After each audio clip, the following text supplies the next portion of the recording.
have before us the opportunity to forge for ourselves and for future generations a new world order. New world order. New world order. This is a moment to seize. The kaleidoscope has been shaken.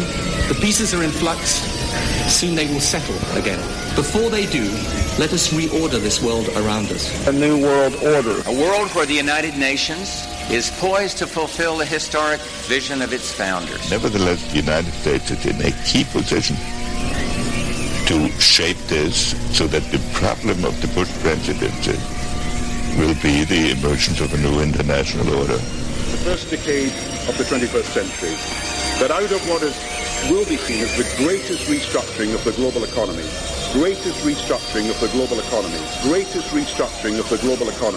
a new world order was created. Documenting the crisis of our republic. The very word secrecy is repugnant in a free and open society. And we are, as a people, inherently and historically opposed to secret societies, to secret oaths, and to secret proceedings. Waging war on the New World Order. In the councils of government, we must guard against the acquisition of unwarranted influence, whether sought or unsought, by the military-industrial complex. This is Govern America with Darren Weeks and Vicky Davis.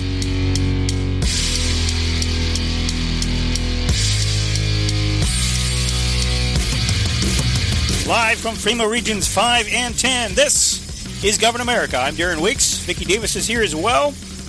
It is the 1st of February, 2020.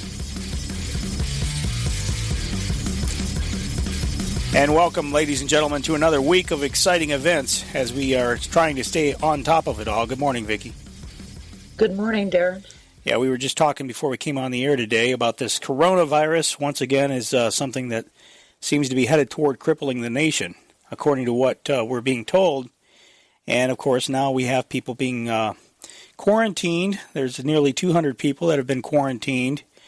And even though they don't apparently have any sign of the illness, they don't have any symptoms, but they're being quarantined for 2 weeks.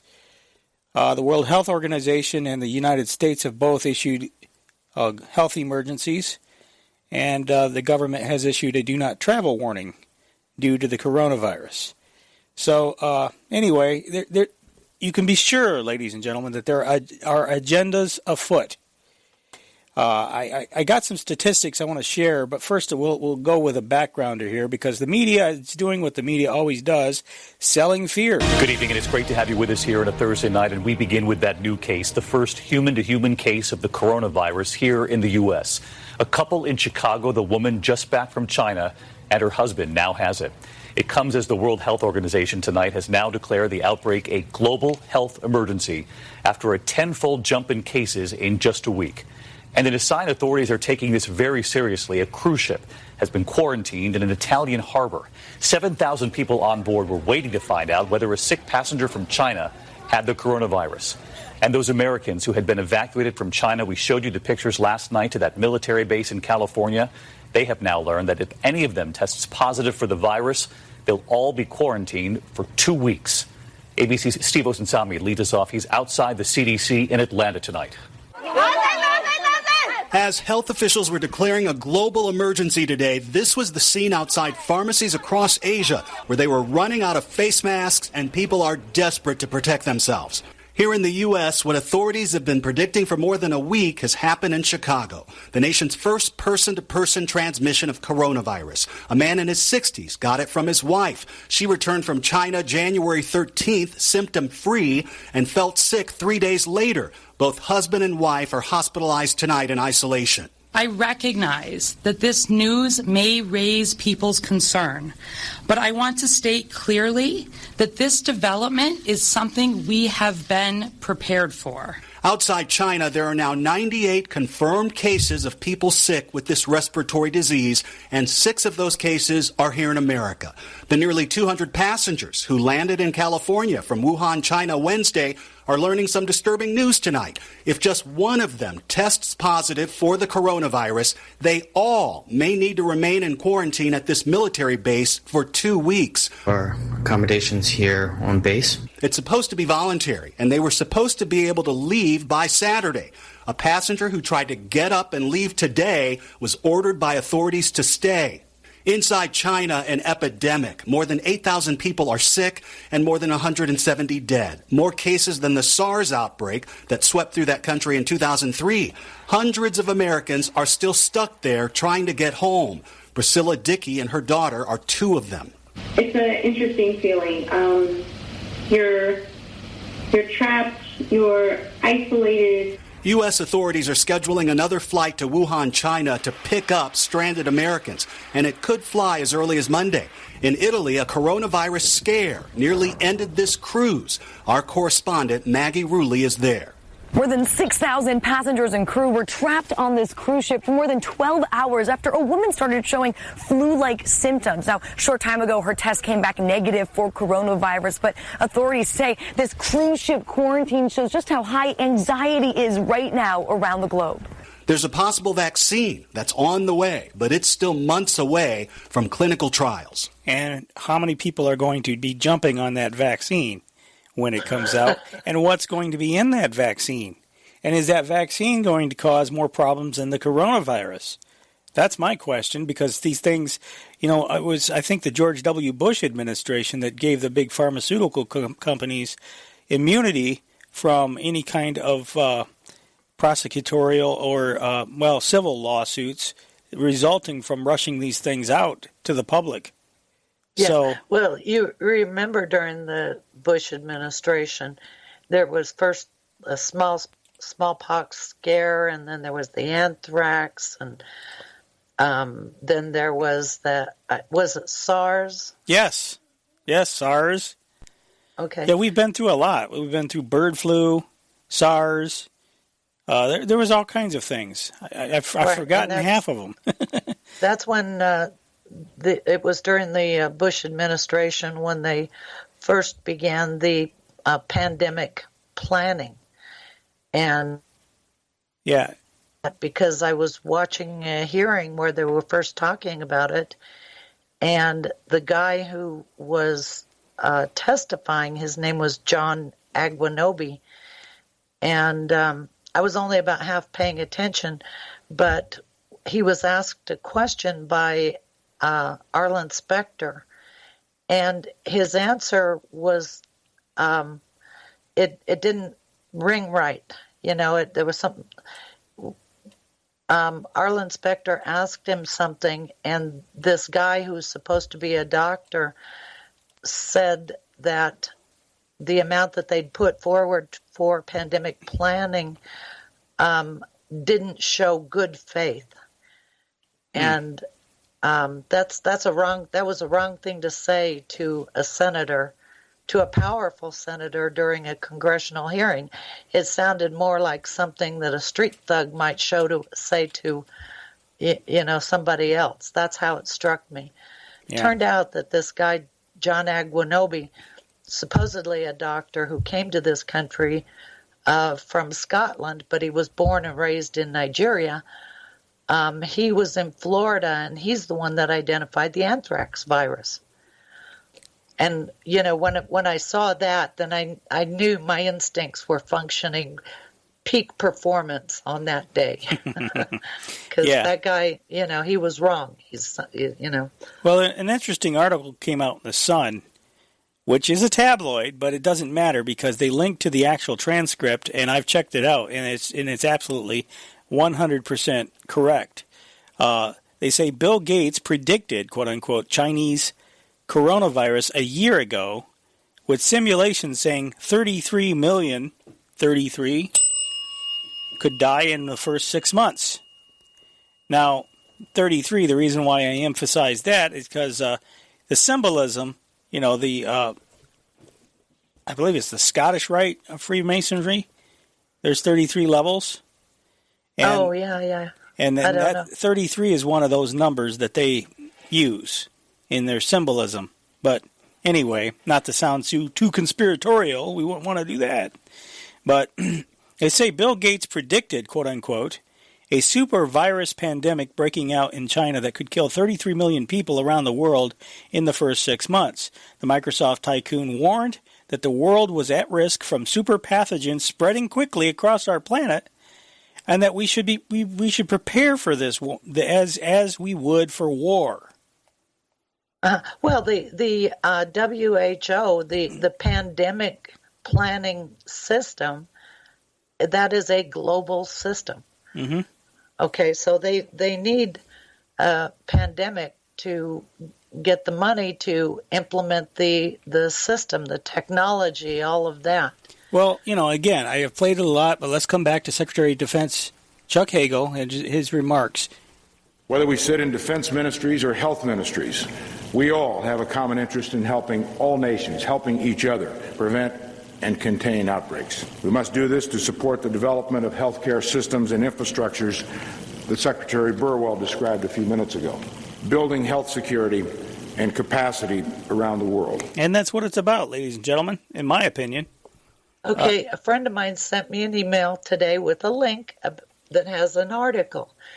Okay, the title of the article is ONC releases draft 2020 to 2025 Federal Health IT Strategic Plan for public comment.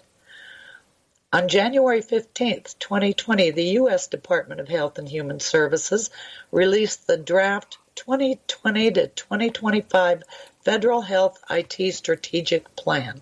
The ONC is the Office for the National Coordinator for Health Information Technology.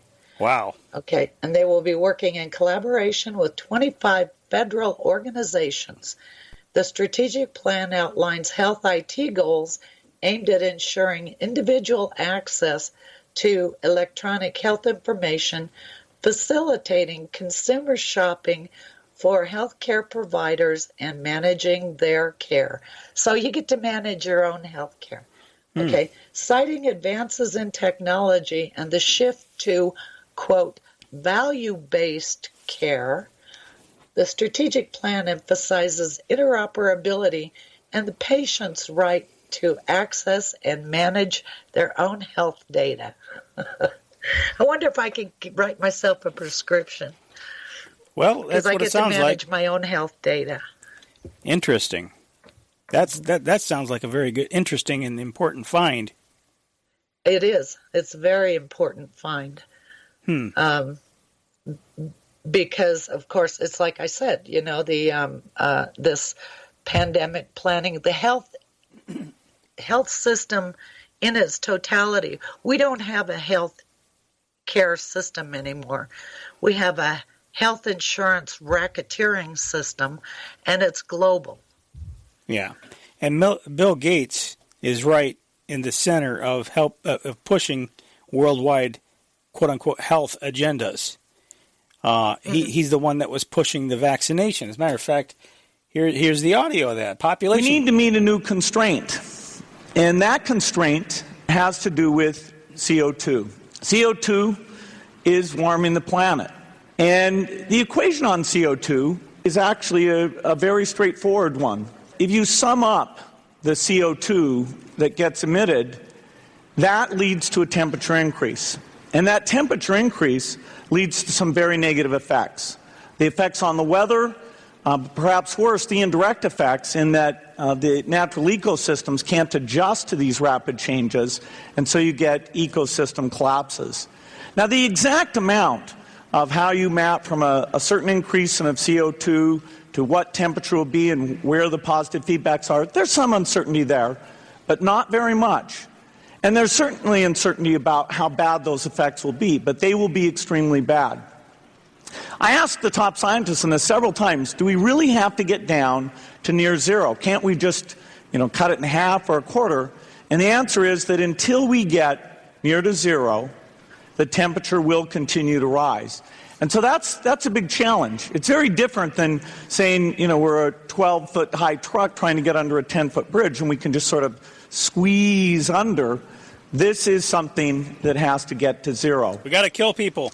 Now, we put out a lot of carbon dioxide every year. This whole thing just makes me angry. Yes, me too. You know? Me too, because it's all lies. It's all lies. Everything he's saying is lies. So why doesn't anybody call him on it, you know? Well, we call him on it, but see, the problem is most people that would call him on him publicly are part of the agenda. The establishment media, they're all in. They're all in. And even the Republicans in Congress. All of these people, nobody will actually come out and say that all this CO2 nonsense is bullcrap because they're all in with it. That's true. They're all making money on it in one way or another. And there's plenty of scientists, by the way, ladies and gentlemen. He says, I asked the top scientists. What top scientists? Give me some names here. But no, he doesn't give any names because you could look into them if he gave names and find out that they're all funded by grant money from the federal government. Yeah. They're all funded. It's these universities, it's various researchers from these campuses that are pushing this nonsense. And they're all funded by the very people that are trying to shove the agendas down the throats of the world. But I didn't intend to make it about CO2. The point is that he's pushing vaccinations to reduce the population, and that is exactly how he puts it. Over 26 billion tons. I'll tell you what.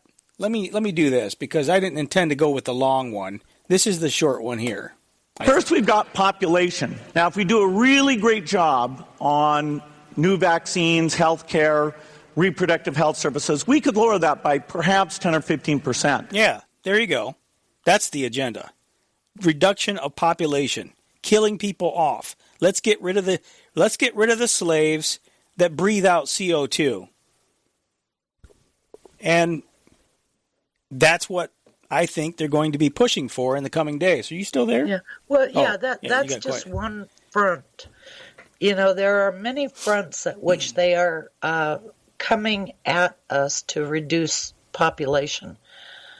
And so, you know, what he says, okay, that's the contribution of the healthcare industry in terms of reducing population. But we've got war, which is really isn't war. I don't think it's kind of, it's just sending soldiers in to get killed.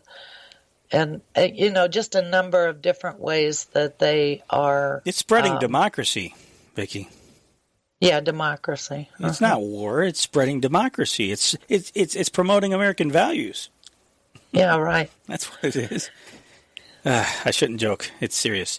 But Bill Gates was speaking, according to this article, at a conference hosted by the Massachusetts Medical Society. And again, they link to the transcript, so I say according to this article, it's a fact. It's on his own website. Gates said he was an optimist, but there was one area the world was not making much progress. He said it's pandemic preparedness. In the case of biological threats, and this is a quote, that sense of urgency is lacking. The world needs to prepare for pandemics in the same serious way it prepares for war, unquote. During the conference, the billionaire philanthropist unveiled an exhaustive study by the Institute for Disease Modeling. Well, there's a name, the Institute for Disease Modeling, which laid bare just how quickly a new disease could spread. A time-lapse video explained how a potential outbreak in China could then rapidly spread across the planet, eventually killing 33 million people. Now, 1 year on, after emerging in the Chinese city of Wuhan, the world is faced with an all-too-real deadly coronavirus. Yeah, and how deadly, who knows? You know what? I went back to 1987, and I've been watching old hearings. I think we talked about the one on communist defectors last week. Mm-hmm. But I just posted a clip of one of the guys. His name is Martin Bittman. Anyway, he was a Czechoslovakian intelligence officer, and he testified. And what he said, his plan was for bringing out soldiers, Russian soldiers who had been fighting in Afghanistan.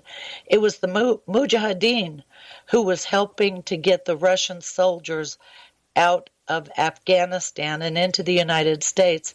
And his suggestion was to set up the defector communists in our universities with fellowships and at institutes. And there was one suggestion that they could use research money from the State Department to fund those positions. Wow. So all of this redesign of our government, I do believe, because it is communist central planning. I mean, the fingerprints are all over the design of these kinds of systems. They are communist systems. Yeah. I think the redesign of our government was done by systems thinkers from the Soviet Union. Well, I wouldn't be a bit surprised about that. They work in tandem with these other, it's like Operation Paperclip. They brought the Nazi scientists right in the United States. They put the underlings on trial, but brought the top people given the orders in so that they could help. Hey, we can use those guys. Yeah.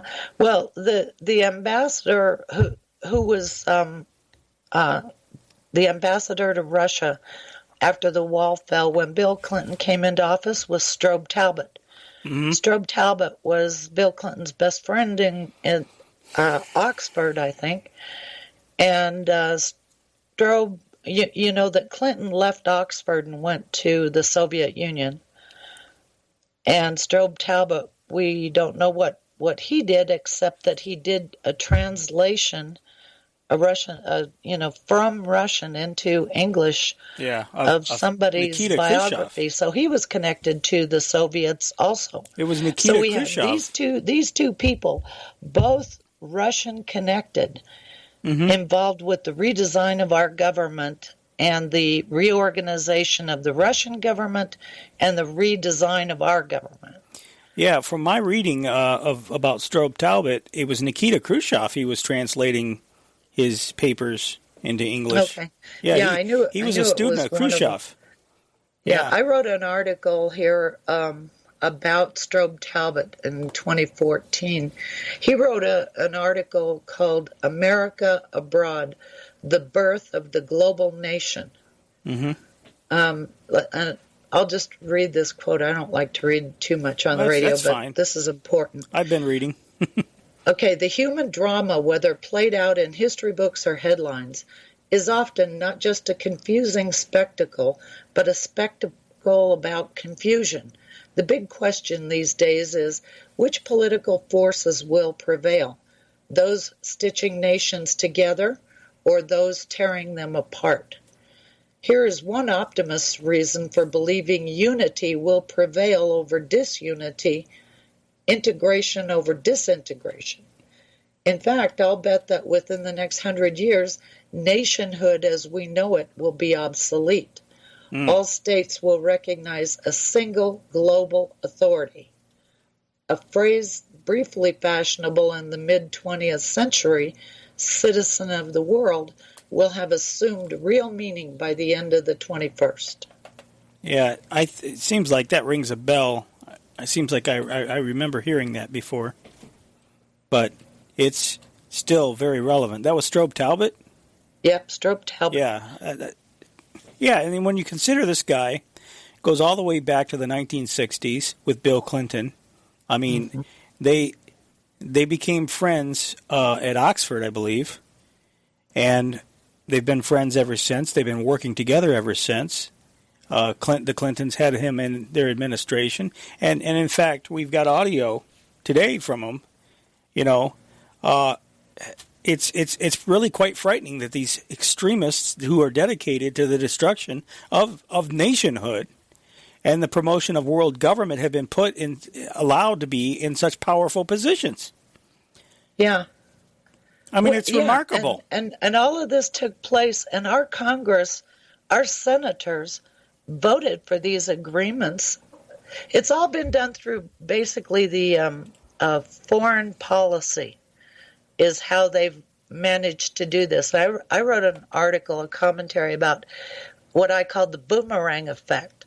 they negotiate these agreements on the international level, and all goes through foreign policy, and then boomerangs back around to domestic policy.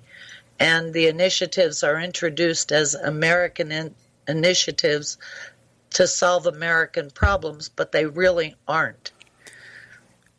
Circling back around here real quick to finish up with this coronavirus stuff, I had some statistics that I wanted to share from the CDC. For one thing, let me just start here. Treatment information for other coronaviruses. They talk about how you can prevent it. So here's the thing. There's a lot of doom and gloom out there. Even if you got it, that doesn't mean you're going to die. They say there's no specific treatments for illnesses caused by human coronaviruses. Most people with common human coronavirus illnesses will recover on their own. So then what's the problem? But they say you can do some things to relieve your symptoms. Take pain and fever medication. Use a room humidifier. If you're mildly sick, you can drink plenty of liquids. Stay home and rest. Okay, well, what's the problem then? And then they say on a separate page, key points. Now, this is the thing, folks. Pneumonia and influenza mortality have been low, but 68 influenza-associated deaths in children have been reported so far this season. CDC estimates that so far this season, now this is not related to coronavirus, there have been 19 million flu illnesses so far this season, Vicky. 19 million. 180,000 hospitalizations and 10,000 deaths from the flu. And they're getting all torqued off because one case of transmission from one person to another has been seen in the United States. This is how out of proportion things are being blown. 19 million. It's the crisis, though, that allows them to do things they wouldn't be able to do otherwise. There you go. Never let a good crisis go to waste, right? We're at the bottom of the hour. Let's take the break. We'll be back. This is Govern America. Where the spooks go to find out what's really going on. This is Govern America.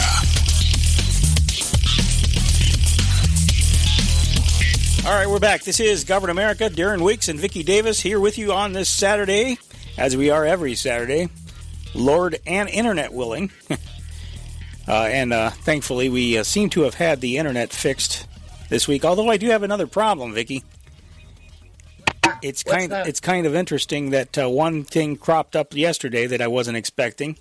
This phone that's hanging on the wall here that I use to authenticate to the call bridge, it's working great, except that it won't produce touch tones anymore. So, consequently, I couldn't, if anybody wants to call in, they can, but they have to use the 800 number, and I had to bypass the bridge, and so I'll be taking the calls directly as they come in. So don't use the 610 number. Use the toll-free number if you're going to call in, 844-646-8376, because the other number is temporarily out of service. And that's odd. Yeah, and I can't stack calls either, so I'll have to take them one at a time. That's the other downside. Well, we'll get through it. It's no big deal. But go ahead. Let me tell you something about this. I wrote an article called "The International Parasite." Actually, I wrote a couple of them on the global health system. One of them is called Biochemical Warfare: The Manhattan Project 2.0. Mm-hmm. But in the one called The International Parasite, I cite a piece of legislation that was passed in 1979. It was Senate Bill 1424, and the title of it was the International Health Act of 1979, to propose to establish within the Public Health Service an international health service program to support international health centers and international health in U.S. academic institutions. Wow. And so the U.S. has been involved in it. And then in 1978, there was a declaration of Alma-Ata, and Alma-Ata was in Kazakhstan. and it called on the world to protect health and health equity for all mankind. It boldly defined health as a state of complete physical, mental, and social well-being, and not merely absence of disease or infirmity. A fundamental human right. Yeah, they got to couch everything in human rights, don't they? Yeah. That's what they always do. A friend of mine up in northern Idaho just posted a video about what the Spokane Police Department is doing. They're moving to community policing, and they will be training their police officers to deal with mental illness. Mm-hmm. So they'll be turning their cops into social workers. There you go, and that's the trend. Right. Well, and that goes with the changes to the healthcare system, integrating access to healthcare records for total well-being. So the police will have access to your medical records. Everybody will have access to your medical records. Yeah, it's so any sign of any problem, and you don't own any firearms either because these red flag laws that they're trying to put on the books. Thank you very much, Trump. He's another one that was pushing it. Yeah, the neighborhood monitor heard you yelling at your wife, so therefore you're unstable. So red flag for you. Yep, that's right. That's exactly what, and here's the thing, folks. They won't come out and overtly say, we're taking away all your rights. We're not going, they have good reasons for doing it. Why? We don't want you to be a threat to society now, do we? We don't want you to be a danger to yourself or someone else. It's for your own good, slave. Yeah. And they just want to take care of you. They want to take care of everybody in the society. Doesn't that make you feel warm and fuzzy? Mm-hmm. Yeah, boy, I'm getting warm all over just sitting here. Anyway, before the break, we were citing CDC statistics promoting this agenda. Well, the CDC statistics weren't, because the CDC statistics shows just how ridiculous what's being pushed now in the media and everywhere, all the hype about this coronavirus. Folks, 19 million people, 19 million flu illnesses so far this season, according to the CDC. 19 million. And they're getting excited about a few hundred people or one person transmitting it to another.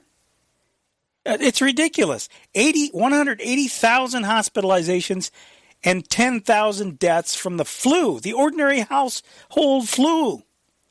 They say flu vaccine effectiveness are not yet available this season, blah, blah, blah.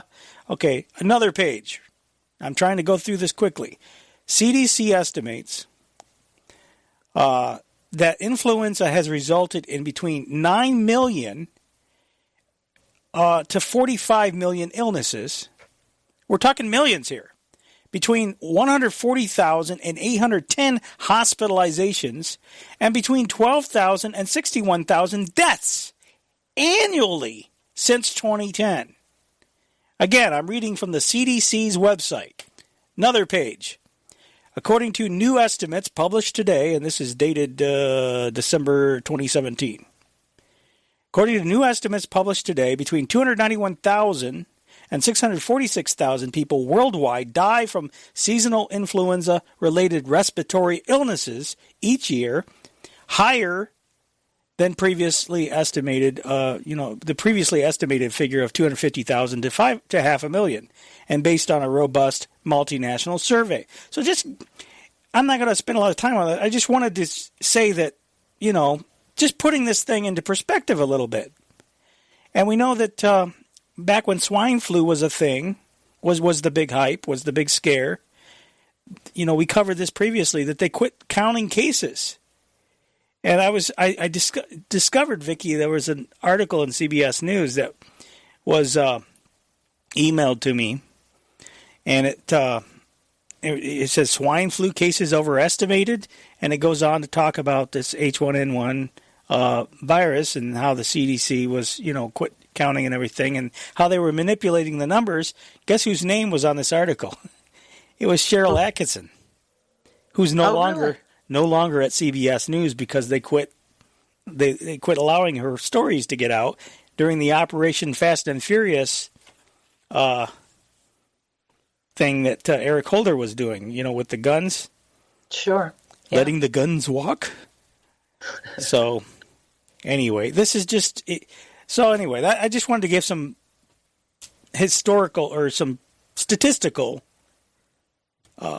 balance, shall we say, to the hype that's going on whenever today. You see the word model in an article, just throw away everything that they're saying because they're just making it up. It's, the statistics pulled from someone's exterior parts, posterior parts. Yeah. Pulling out of their hind end, in other words. Yeah. Well, that's an interesting thing, disease modeling. I guess you can have computer models modeling diseases, but you can also have other people modeling diseases. And I suspect a lot of these, we know they spent years reproducing the 1918 Spanish flu virus. They spent years recreating it, supposedly to study it. But why would you recreate it? I mean, if it killed so many people, why spend so much time? That the problem is that the government tries to use a lot of these things as bioweapons, and in an age where we know that the population, just as Bill Gates was saying a moment ago, the population needs to be reduced in order to, control everything and make sure we bring carbon down to zero. It's which is an absolute impossibility. It's just even right. I think it's a big clue to people that maybe Bill Gates is saying, "Don't listen to me because what I'm saying is stupid." Well, stick to the computers, Bill. That's all I got to say. But it's interesting because we were talking about propaganda last week, and there were some things I had that we didn't get to for time. But the State Department has something called Disinfo Cloud Watch. Did you know? You probably did, but there's a global engagement center at the State Department, and this goes back to our the audio that we were playing last week. But in that global engagement center because we were playing audio about the U.S. Information Agency. But in that global engagement center that we have today, it's called Disinfo Cloud Watch, or Disinfo Cloud Launch. There is what they're announcing. It's Disinfo Cloud. The Global Engagement Center's Technology Engagement Team is pleased to announce the launch of Disinfo Cloud, the first technology testbed of its kind to tackle adversarial propaganda, Vicky, and disinformation. As part of the Technology Testbed Project, GEC's implementing partner has built an open-source, unclassified platform called Disinfo Cloud. Who are the people that are going to decide what's disinfo? Apparently, because these people. Nearly everything I write about, that I've been writing about for years, has been declared conspiracy theory. Going way back. But I get the information from government websites, from universities, from think tanks, so and all I do is put it together. None of this is my original thinking. I just go out and I find what they've written, and I put it together with what other people have written, and it forms a picture. Well, to them it'll be disinfo.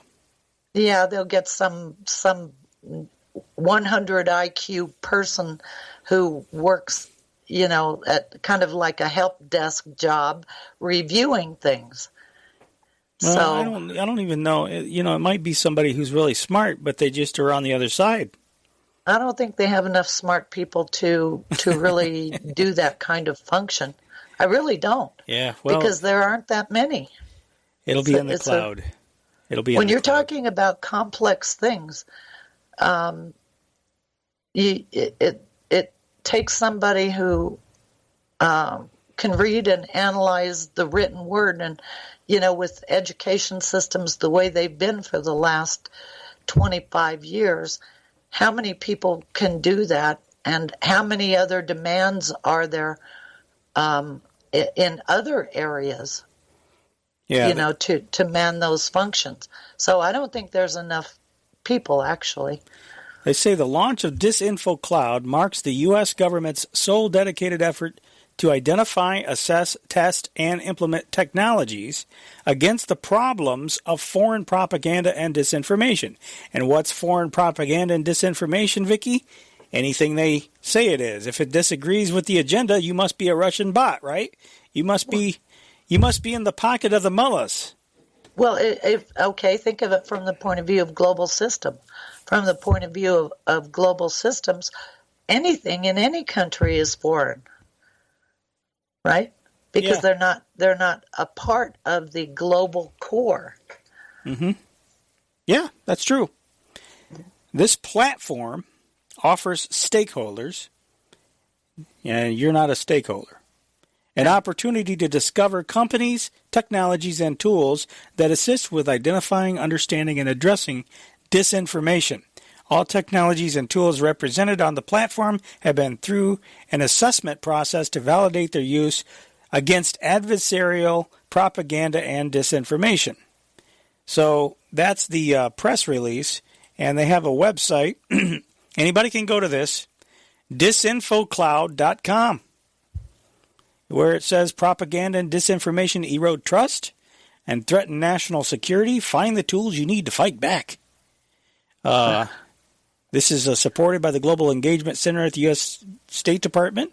This platform offers stakeholders an opportunity to discover companies, technologies, and tools that can assist with identifying, understanding, and addressing disinformation. All technologies and tools represented on the platform have been through an assessment process to validate their use against APD. We even have an acronym. Go ahead. I just don't see, they really just can't do that, because really the best disinfo is in articles where most of it is true and there's just a little bit, that might be disinfo. But the disinfo there plants a seed. I mean, I see that all the time. I look for it, as a matter of fact. I look for the little piece of information that's different from all the other articles, and that's what I research. Yeah. Well, so it's not an easy thing. It's not. I think a lot of the disinfo is coming out of our intelligence establishment, to be honest with you.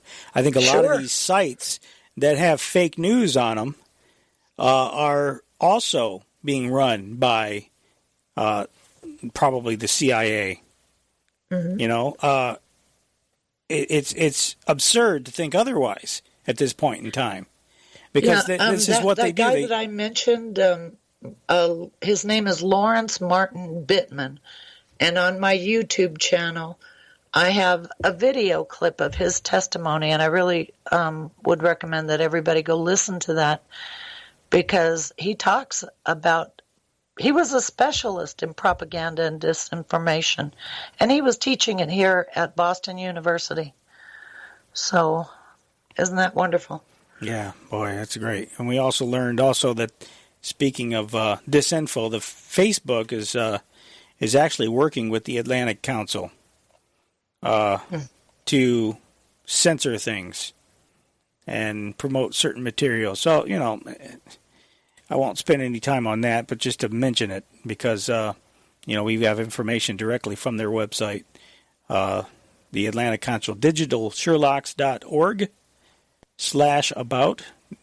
So, anyway, for those that are interested, it'll be in the show notes. We'll put it on the show notes. One other thing that's kind of interesting is that Zero Hedge just got suspended from Twitter because they were asking a question about the source of the coronavirus. So that's fascinating. Yeah, Mike Adams has been having a lot of problems with his website too. He said that the coronavirus is bioengineered. It has elements of the HIV virus in it that would not occur in a natural setting. It's not a naturally formulating virus. Well, I would have to see his source information on that. That's the thing. Mike Adams just says some things that are, good, and there's some things he said that I don't buy into. I don't know. It's just one of those things. I'd have to see the source information on that. I agree with you, but I'm not a scientist, but I'm just telling you that he was having problems with his website. I wouldn't be surprised. You'd almost have to be a chemist, really, to do that kind of evaluation. Yeah, and that's the thing. I'm not saying it's not so. I'm just because it could very well be a bioweapon. Mm-hmm. The Wuhan lab, they were studying that kind of thing. If in fact it escaped from the lab. Or it was allowed to escape, I also find it interesting that all this pandemic stuff came at a time when Trump just agreed with China to have the first phase of this, some kind of an agreement between the two countries. The first phase. Well, and don't forget that the whole deal with the Ukraine, John Bolton said he didn't want to go over to negotiate a drug deal. Now, I'm sure most people's minds went to, the cartel's drug deal, but I don't think that was it at all. I think it has to do with the global market for pharmaceuticals. Mm-hmm. But they never explain all of this stuff. They never go for snippet here or there. Yeah. Well, turning a corner, I guess we spent enough time on that. There's something interesting that just happened that we've been long awaiting. Yesterday, officially, Britain Brexited the European Union. Officially. And the reason I say officially is because I'm skeptical that this is even though it may be an official Brexit, the details have yet to be worked out. And the problem with that, I think, is that you can end up negotiating with them post-Brexit and end up, if the negotiation process ends up being such that you're so entangled, you might still be in it after you get done negotiating. That's the thing that I'm thinking might very well be the plan now. But anyway, go ahead. You were going to say something? I was going to say that because the agreements are all of a technical nature having to do with standards, procedures, and process. You're right. At this point, they may be so entangled that it doesn't matter whether they're formally in or out. They're in de facto. Yeah, exactly. Anyway, though, Nigel Farage gave his final speech at the European Parliament. I'm going to play this whole thing. It's only 5 minutes long, but it's worth every second of it. And I may have to do it. You can finish it after the break. The hatred and seething of the European Parliament. You can just see how much they hate nationhood. I mean, they've banned flags there, evidently, because they were waving the flags at the end. But anyway, here's Nigel Farage. Thank you very much. So this is it, the final chapter, the end of the road. A 47-year political experiment that the British, frankly, have never been very happy with. My mother and father signed up to a common market, not to a political union, not to flags, anthems, presidents, and now you even want your own army. For me, it's been 27 years of campaigning and over 20 years here in this Parliament. I'm not particularly happy with the agreement we're being asked to vote on tonight, but Boris has been remarkably bold in the last few months, and Ms von der Leyen, he's made it clear, he's promised us there'll be no level playing field. And on that basis, I wish him every success in the next round of negotiations. I really do. But the most significant point is this. What happens at 11 p.m. this Friday, the 31st of January, 2020, marks the point of no return.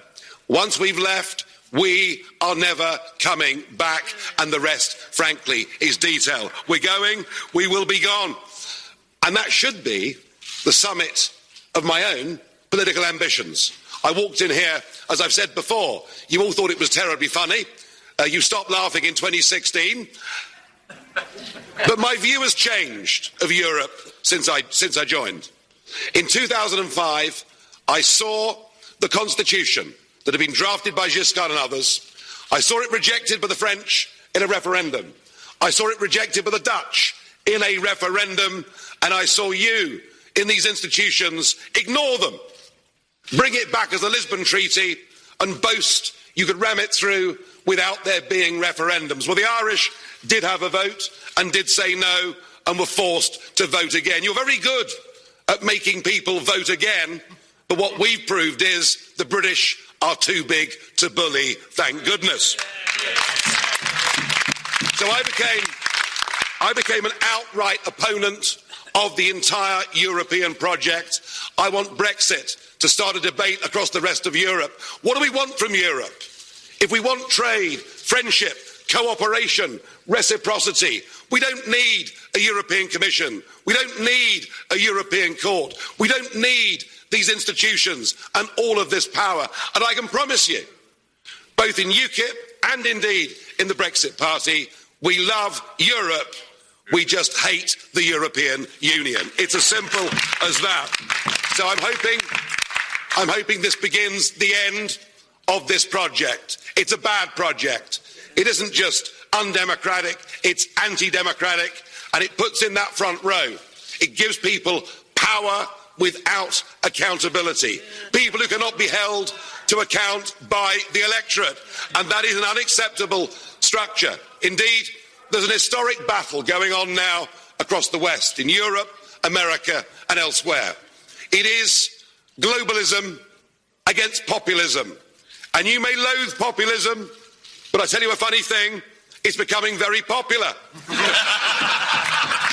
And it has great benefits. No more financial contributions, no more European Court of Justice, no more common fisheries policy, no more being talked down to, no more being bullied, no more Guy Verhofstadt. I mean, what's not to like? I know you're going to miss us. I know you want to ban our national flags, but we're going to wave you goodbye, and we'll look forward in the future to working with you as sovereign. They cut his mic off. If you disobey the rules, you get cut off. Could we please remove the flags? Mr. Farage. Doesn't get any more obvious than that, does it? No, not at all. Can we remove the flags, please? That's it. It's all over. Finished. We've gone. Could I please ask for quiet?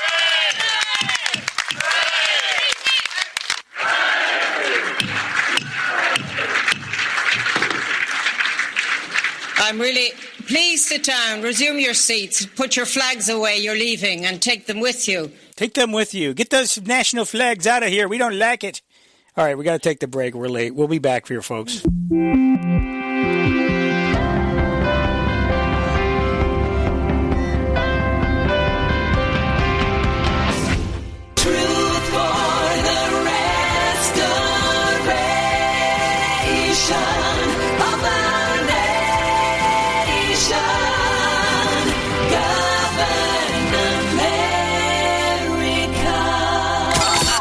We have before us the opportunity to forge for ourselves and for future generations a new world order. New world order. New world order. This is a moment to seize. The kaleidoscope has been shaken. The pieces are in flux.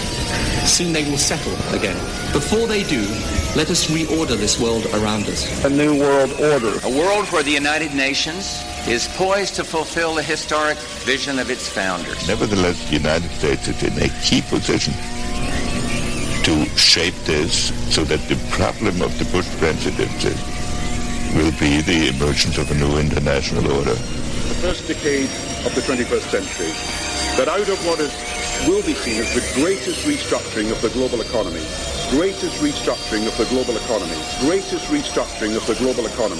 a new world order was created. Documenting the crisis of our republic. The very word secrecy is repugnant in a free and open society. And we are, as a people, inherently and historically opposed to secret societies, to secret oaths, and to secret proceedings. Waging war on the New World Order. The councils of government, we must guard against the acquisition of unwarranted influence, whether sought or unsought, by the military-industrial complex. This is Govern America with Darren Weeks and Vicky Davis. Live from FEMA Regions 5 and 10, this is Govern America. I'm Darren Weeks. Vicky Davis is here as well. It continues to be the 1st of February, 2020, as we get right back into the show here. Talking about the situation right now in Britain with this Brexit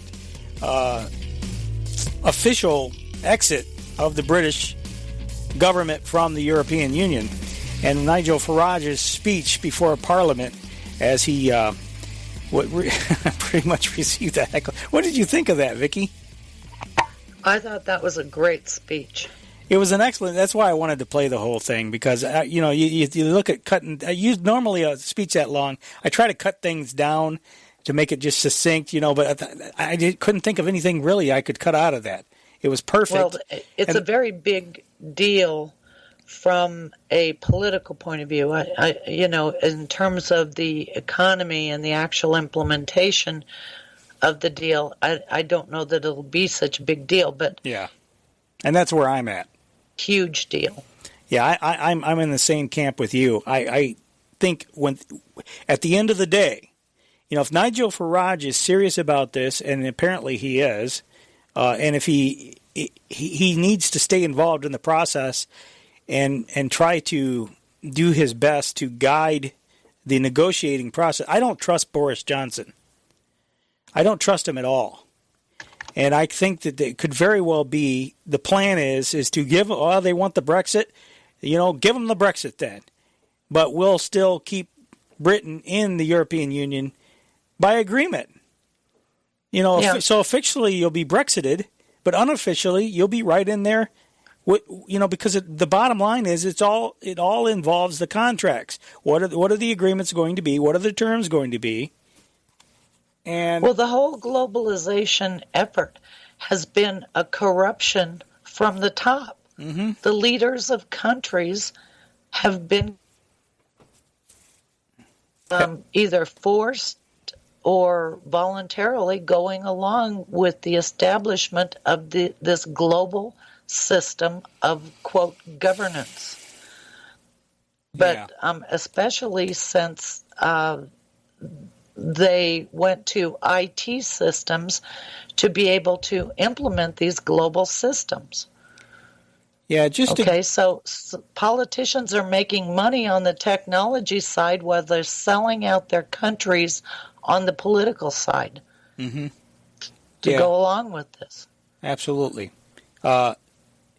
Just to give you an example as to why, another reason to believe that this is not going to be what they're claiming it is ultimately is CBS News brought on Amanda Sloat. She is from the Brookings Institute. She talked about the terms of the departure, and again, it doesn't sound very encouraging to me. On Thursday, Secretary of State Mike Pompeo said the U.S. and Britain would still have their special relationship after the U.K. leaves the European Union on Friday. On Wednesday, the European Parliament gave final approval for Britain's departure from the EU. The chamber then broke out into a rendition of Auld Lang Syne, a song of farewell. Britain will officially exit the bloc of 27 other member countries on Friday.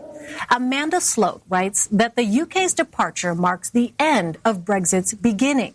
Amanda is a senior fellow in the Center on the United States and Europe at Brookings. Amanda, thanks very much for joining us. Thank you. So the moment many Britons anticipated and some hoped would never happen is here. Can you explain what will happen when Britain does leave the EU tomorrow night? So there's going to be commemorations in Britain itself tomorrow. The Prime Minister is going to be giving an address at 10 p.m. and then the UK formally leaves the EU at 11 p.m. London time, which is midnight Brussels time. So at that point, the UK is no longer going to be participating formally in the EU decision-making institutions. Members of the European Parliament packed up their offices this week, and British ministers will no longer participate in council meetings.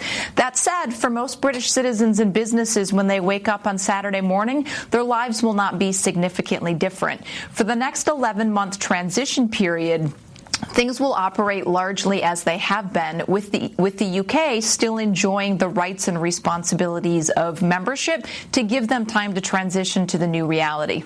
And what specifically, Amanda, will that entail, this transition? So during the transition, the British government and the European Union are going to have a big task of negotiating the state of their future relationship. The biggest challenge that they're going to have is agreeing on economic relationship. The UK would like to have some sort of loose arrangement that looks like a free trade agreement where they have zero tariffs and zero quotas on things that they trade with the European Union. The EU has said in order for that to happen, the UK has to agree to a level playing field. So in other words, needs to implement a similar set of regulations to ensure that the UK does not have certain trade advantages and follows EU standards in other ways. There are also going to have to be discussions about a large number of security and judicial areas of cooperation, information sharing, and policing. So now that the divorce is finalized, they need to start rebuilding the framework of their future relationship. So in other words, now that you're out, you have to figure out your way to negotiate back in. Yeah, I was just going to say, it sounds like they inverted the paradigm. Yes. I think the whole thing is a psyop. Yeah. Yeah, I agree with you. It's a psyop. You're not going anywhere. You're not going anywhere. So officially, they Brexited. But unofficially, this is what the game is. They're going to, through negotiation, suck them back in. So they'll be implementing a system the same as the United States, where it's all negotiated through the Foreign Policy Office, but then they translate it to be domestic programs to keep the rabble from understanding how the system really operates. Yes. People the Brexiteers are celebrating. The Brexiteers feel like this is a huge victory. And Farage is one of those that are celebrating, assuming he's sincere about it, not playing a role. I don't know. But he seems to, this was his first, I thought it'd be fun to go back in time. This is Farage's first speech. This one isn't as long. His first speech in Parliament, in the European Parliament in 1999. Mr. President, let me say right from the outset that the UK Independence Party, my party, the members of which who are so often dismissed as little Englanders, totally deplore the outbreaks of petty nationalism in the UK and France over this beef issue. However, I find it ironic that the EU institutions, which introduced the ban on British beef exports in 1996, and which exist to promote the unity and cooperation of European nations, have, by their original actions, created a political situation which has directly led to this disharmony. My party, which has a clear election manifesto to seek Britain's withdrawal from the EU, notes that if the Commission had not interfered in the first place back in 1996, individual nations would have been able to decide whether or not to buy British beef. At that time, a number of countries, particularly South Africa and Botswana, were willing to continue to buy British produce. Without the EU ban, Britain would have been free to exploit alternative markets, and this crisis would not have arisen. Now we have a classic demonstration that membership of the EU is bad for British business.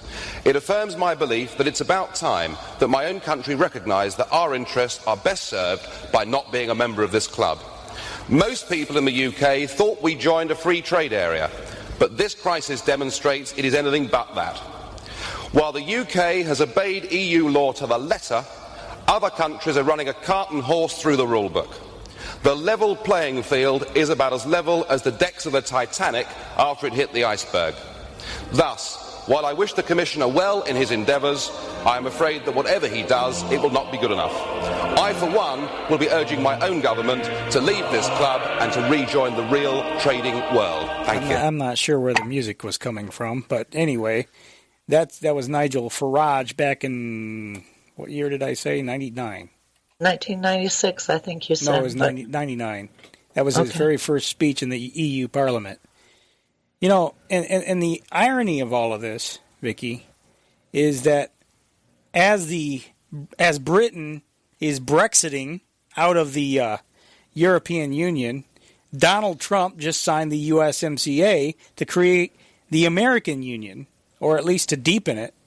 I would say that NAFTA was certainly a step in that direction. But right. Well, and people are saying, oh, but we'll still have borders.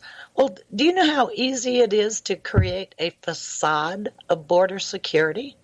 I mean, it's people don't understand how deceptive, how deceitful these people are who have built this international system. Yeah, we've got migrants coming in here by the droves, and I think it's an organized effort, to be honest with you. It is. We know it's an organized effort in many cases, but I think that, you know, I don't want to go... I'm tempted to say Soros, but, you know, because I don't doubt that he's probably involved in it. There's certainly organizations that, you know, people have traced, and it looks like he's involved in organizing some of these caravans. But the Central American and Mexican, you know, the migrants are coming here from all over the world. Mm-hmm. And call it refugee resettlement, call it asylum seekers, call it, you know, whatever you want. They're flooding in here. So what good are the borders if you're going to let them stay? Yeah, you know, that's true. It's just what they did over in the UK. That was the scam that they pulled over there in the European Union, was that their borders would be protected, but the systems that they had set up, you know, surveillance and whatever, they didn't work. Cameras didn't work. The systems didn't work, and that's how Europe got flooded with people from the South, from the Middle East, and if they flood you for too long, they flip your country. If they flood you for too long, then, you know, your traditional American values and Constitution and everything are forgotten. Of course, I think a lot of the people that live here don't read the Constitution, even if they were born here. Well, it doesn't really matter, though, Darren, because the way that we have been sold out, they just basically threw away the Constitution. Yes. So well, anything that's cases. in the Constitution is kind of like, you know, for historical purposes, because the way they sold us out was through international trade agreements, the international trading system, and the international financial system that was set up post-World War II. Mm-hmm.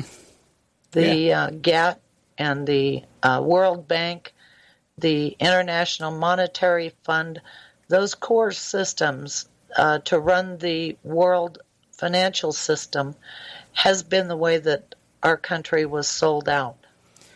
So we're apparently, speaking of being sold out, we're going headlong into the same type of regional governing body that the British are trying to escape from. And exactly. And this is the problem. This is Trump this past week. The USMCA is also a massive win for American manufacturers and auto workers. Under NAFTA, companies were given huge incentives to produce cars in foreign countries and ship them to America tax-free. No tax, no nothing. We lost our jobs, we closed our factories, and other countries built our cars. But we've changed that, and we're now setting records. The USMCA closes these terrible loopholes and includes strong provisions to ensure that new cars are fashioned by American hands. That's a fancy word of saying built and manufactured with American labor. Okay. He touts a few points about the USMCA, you know, access to markets for, you know, agriculture and things like that. The problem is that, these are talking points. These are points. Anytime you do any kind of contract with, say the unions, for instance. I used to be involved in unions. I negotiated a contract. What they do is they have some key points, some key gives, some gains that they're able to point out and say to sell the contract, look, this is what we give you. This is what we got for you. And that's exactly what he's doing here. Look what we got for you. The problem is that there's a lot of things that they're giving away, too. Yeah, our food supply. Already, I can't buy bacon anymore. Bacon used to be a staple in my life. I can't buy it anymore. There's a lot of things that I can't buy anymore in the way of food supply. Now, they incentivize our farmers to sell into the China market. Our food prices are going to skyrocket because we're competing with 1 billion people over there that want to buy American agricultural products. Great plan. Christian, I'm sorry, go ahead. No, I was going to rant. That's okay. Go rant away. Sorry. No, you're fine. Christian Gomez and Dr. Duke Podesta are from the New American. The John Birch Society has been on point throughout this whole USMCA. Yeah, and they have been the best. They really have. I can't think of anybody else that has done the excellent work that they have done. I don't know of anybody either.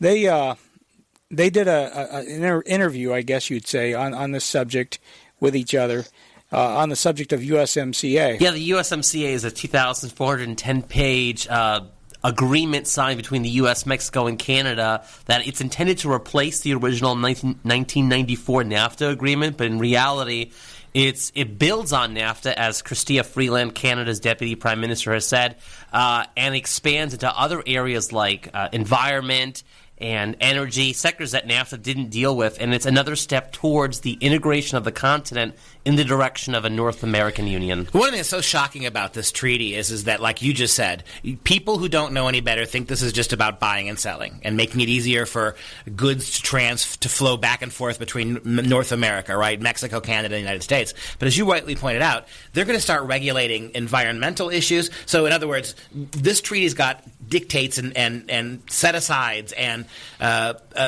things that we're supposed to aim for. Now, let me pause it just there for just a second. As you listen to this, listeners, think about the bureaucracy that Britain is trying to escape right now. Think about all of the complaints about the bureaucratic nonsense that's been going on in the European Union.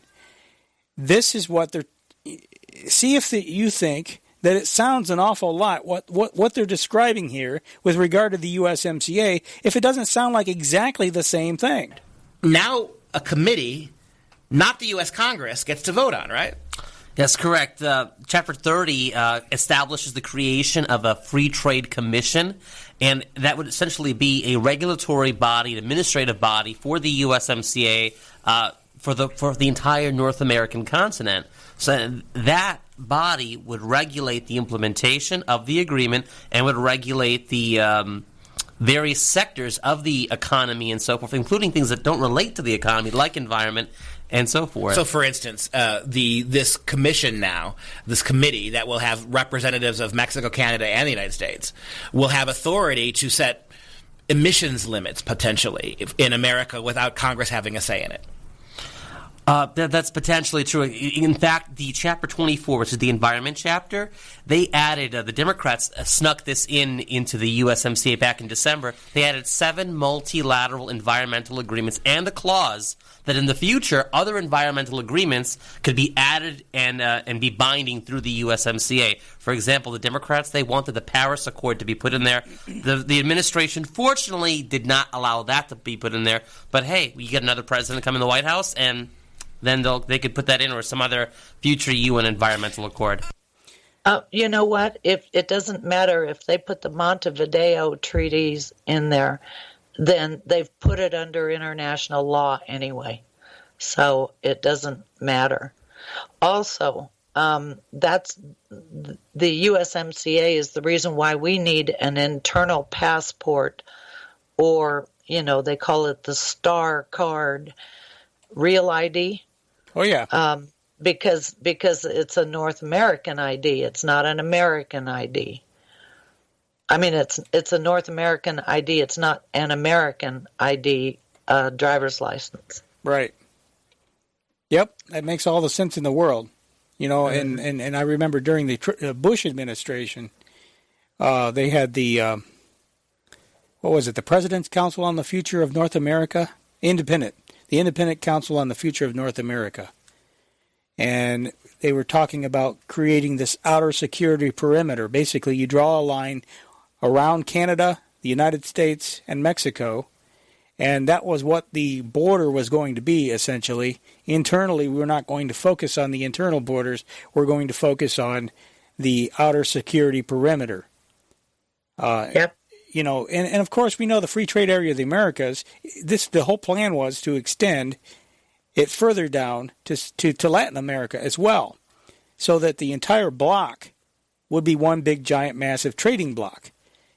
And so CAFTA was a part of that, the Central American Free Trade Agreement. And, and I remember Bush promoting this as some kind of economic benefit. And I'm sitting there thinking, okay, how is this going to help us economically? These are predominantly poor countries. Right. What are they going to buy? That's why it's international communism. It's redistribution. Redistribution of the wealth of this country to other countries, but also redistribution of poverty from those countries to our country. Yeah, they talk about Trump and why would he go for this kind of thing. I think these two are way too generous with Donald Trump. I get why swamp creatures, I get why globalists want this. But I think for our listeners, it might be a little bit confusing why Donald Trump does. And so this is the same Donald Trump who is applauding the Brits for getting out of Brexit. This is the same Donald Trump who said to the British people, to the United Kingdom, get out and let's work together on trade. Why then is he so keen to get us back in something that is pretty much like NAFTA on steroids?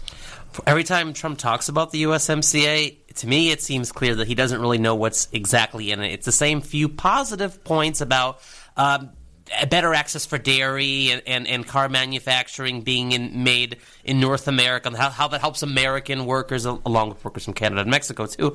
But he doesn't seem to focus on the issues that we've brought up, which to me says he hasn't really seen this, because once you open the USMCA and look through it, it's pretty obvious that stuff's in there. My belief is that he has been blindsided about what's in this by his U.S. Trade Representative Robert Lighthizer, who's a member of the Council on Foreign Relations, an organization established in 1921 dedicated to world government, and he has been on the phone regularly with his predecessor, Michael Froman, who was Obama's trade rep, who was responsible for the TPP.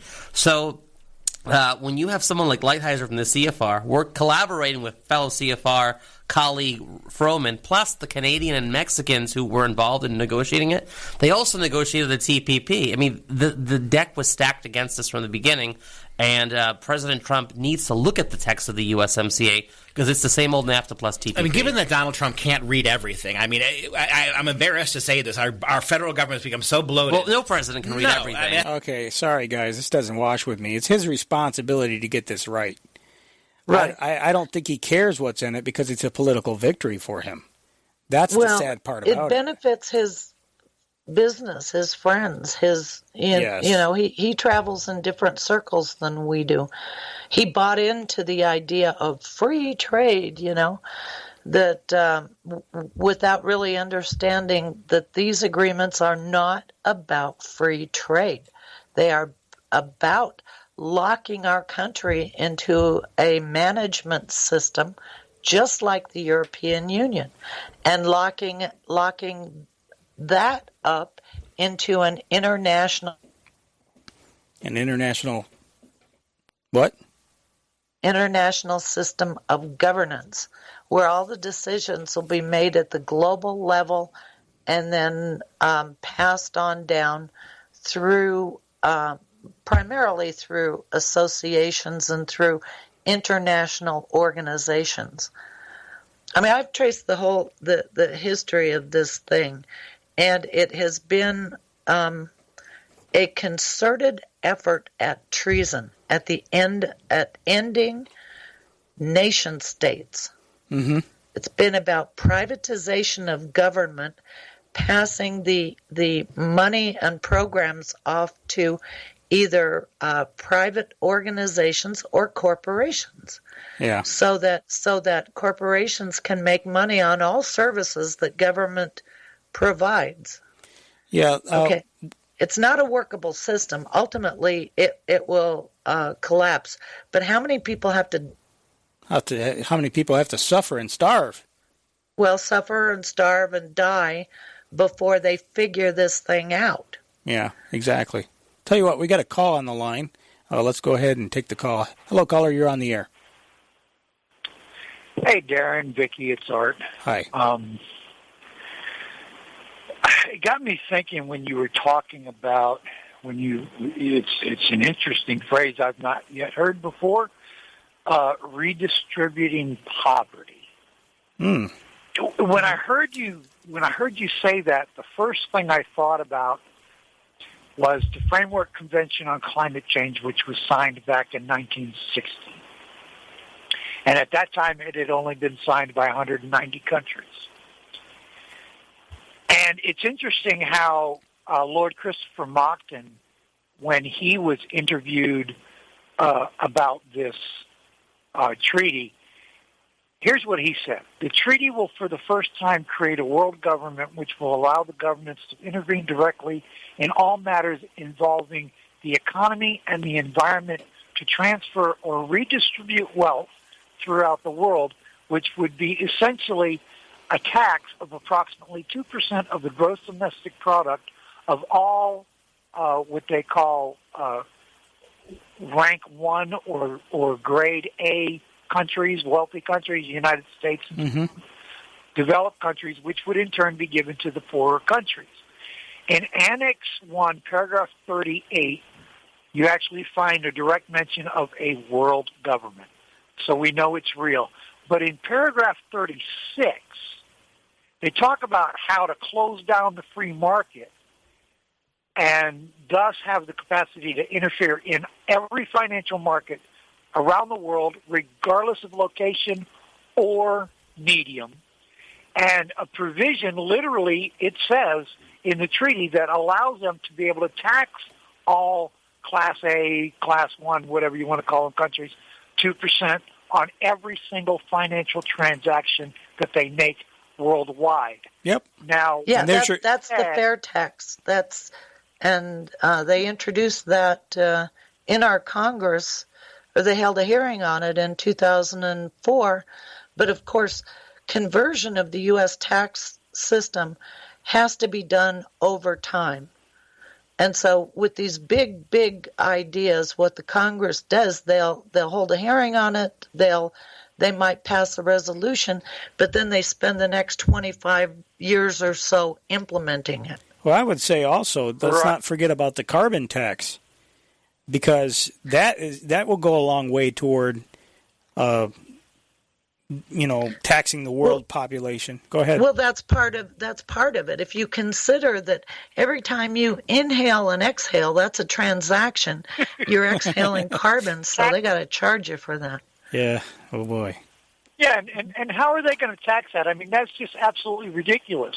But when you made that comment about redistributing poverty, I immediately thought of this provision in the original Framework Convention on Climate Change, where they talk about this, and I thought, what better way to redistribute poverty than through global taxation? Yeah. Yeah, that's true. The crazy thing is, if they're going to give this 2% of all gross domestic product from countries like the United States and so on to these poor countries like in Africa and wherever, who's going to control what's done with the money? They will. Yeah. In essence, who's really getting the money? And they live quite well, thank you very much. Yeah. Yeah, you're right, Art. Absolutely. They're sucking it all up. Right. Yeah, the objective was to bring down our standard of living, and in the third world, bring up their standard of living. Well, how do you bring our standard of living up? You import poor people, to where we're just inundated with poor people that have all of these social needs that, destroy the schools. So we spend more and more on the schools, and then that makes them an attractive target for privatization and takeover. I mean, it's just there is a system to what they've done, and you can document. I've documented a lot of it, but you can track it. You can see exactly where they have done what, step by step by step.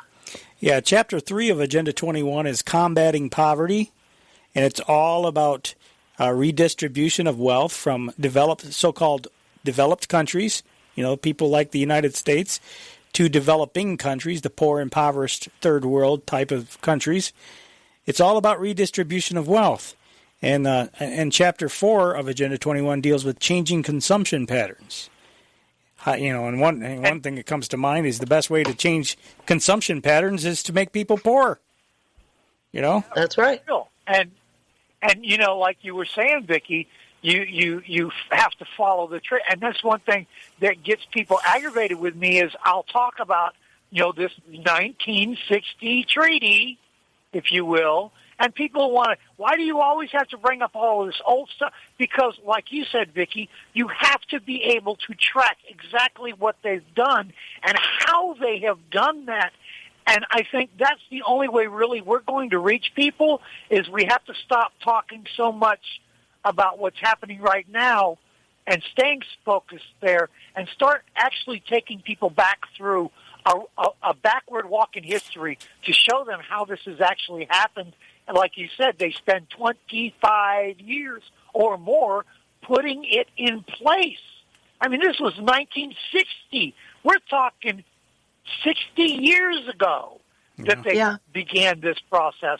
And you also mentioned something you started talking about. You were talking about an ID, that ID because it's... Yeah, the real ID. It's an internal passport is what it is. It sounded just like that ID 2020 thing that you and Darren were talking about here a couple months ago. Is that all part of the same thing that you were talking about back then? Absolutely, yes. I thought so. Anyway, thanks, guys. It's been great. Have a good one. Yeah. Thanks for calling.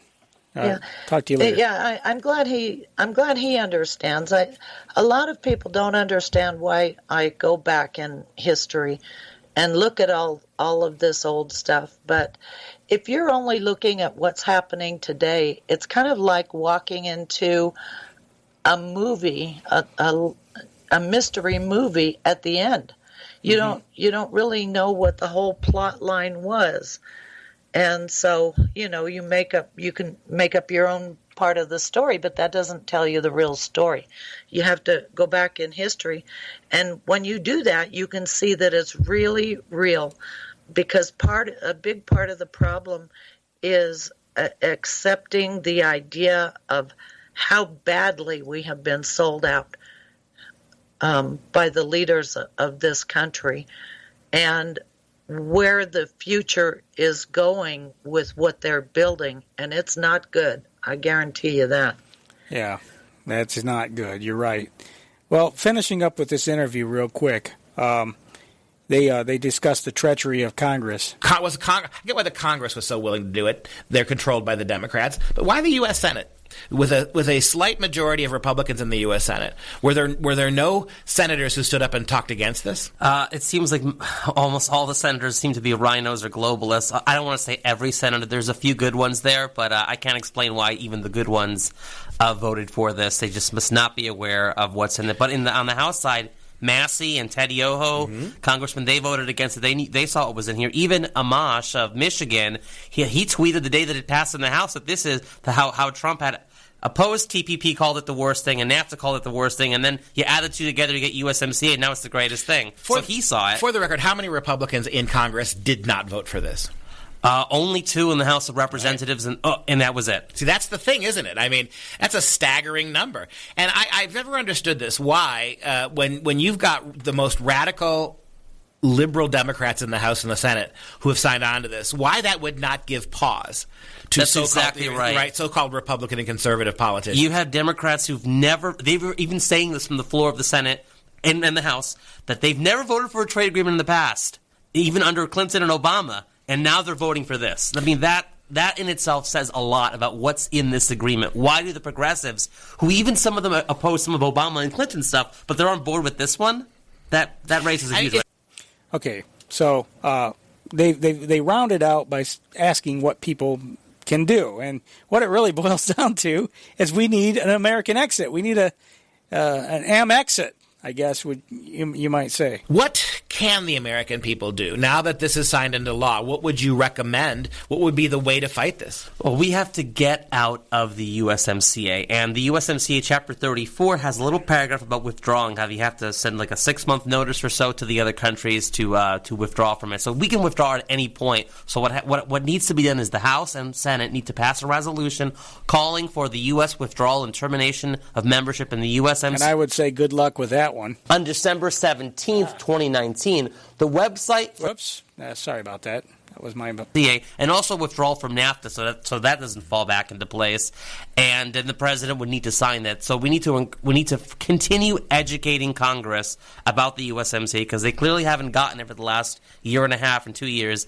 The education efforts have to continue so more and more congressmen can wake up to this. We need to keep messaging the White House and sending messages to the president. I just want to say, if there's time, when the League of Nations was being proposed by President Woodrow Wilson, a Republican Senate totally rejected it, thank God. At the end of World War II, we entered the United Nations. Unfortunately, only 2 Republican U.S. senators, if I recall correctly, only 2 senators voted against entry into that. And now with USMCA, there were no Republicans who opposed entry into that. So in any way, in coming around full circle, Christian, we come to the realization that there aren't really 2 parties in Washington. There's one globalist party in control. There you go. Yep. Couldn't have said it better myself. He's absolutely right.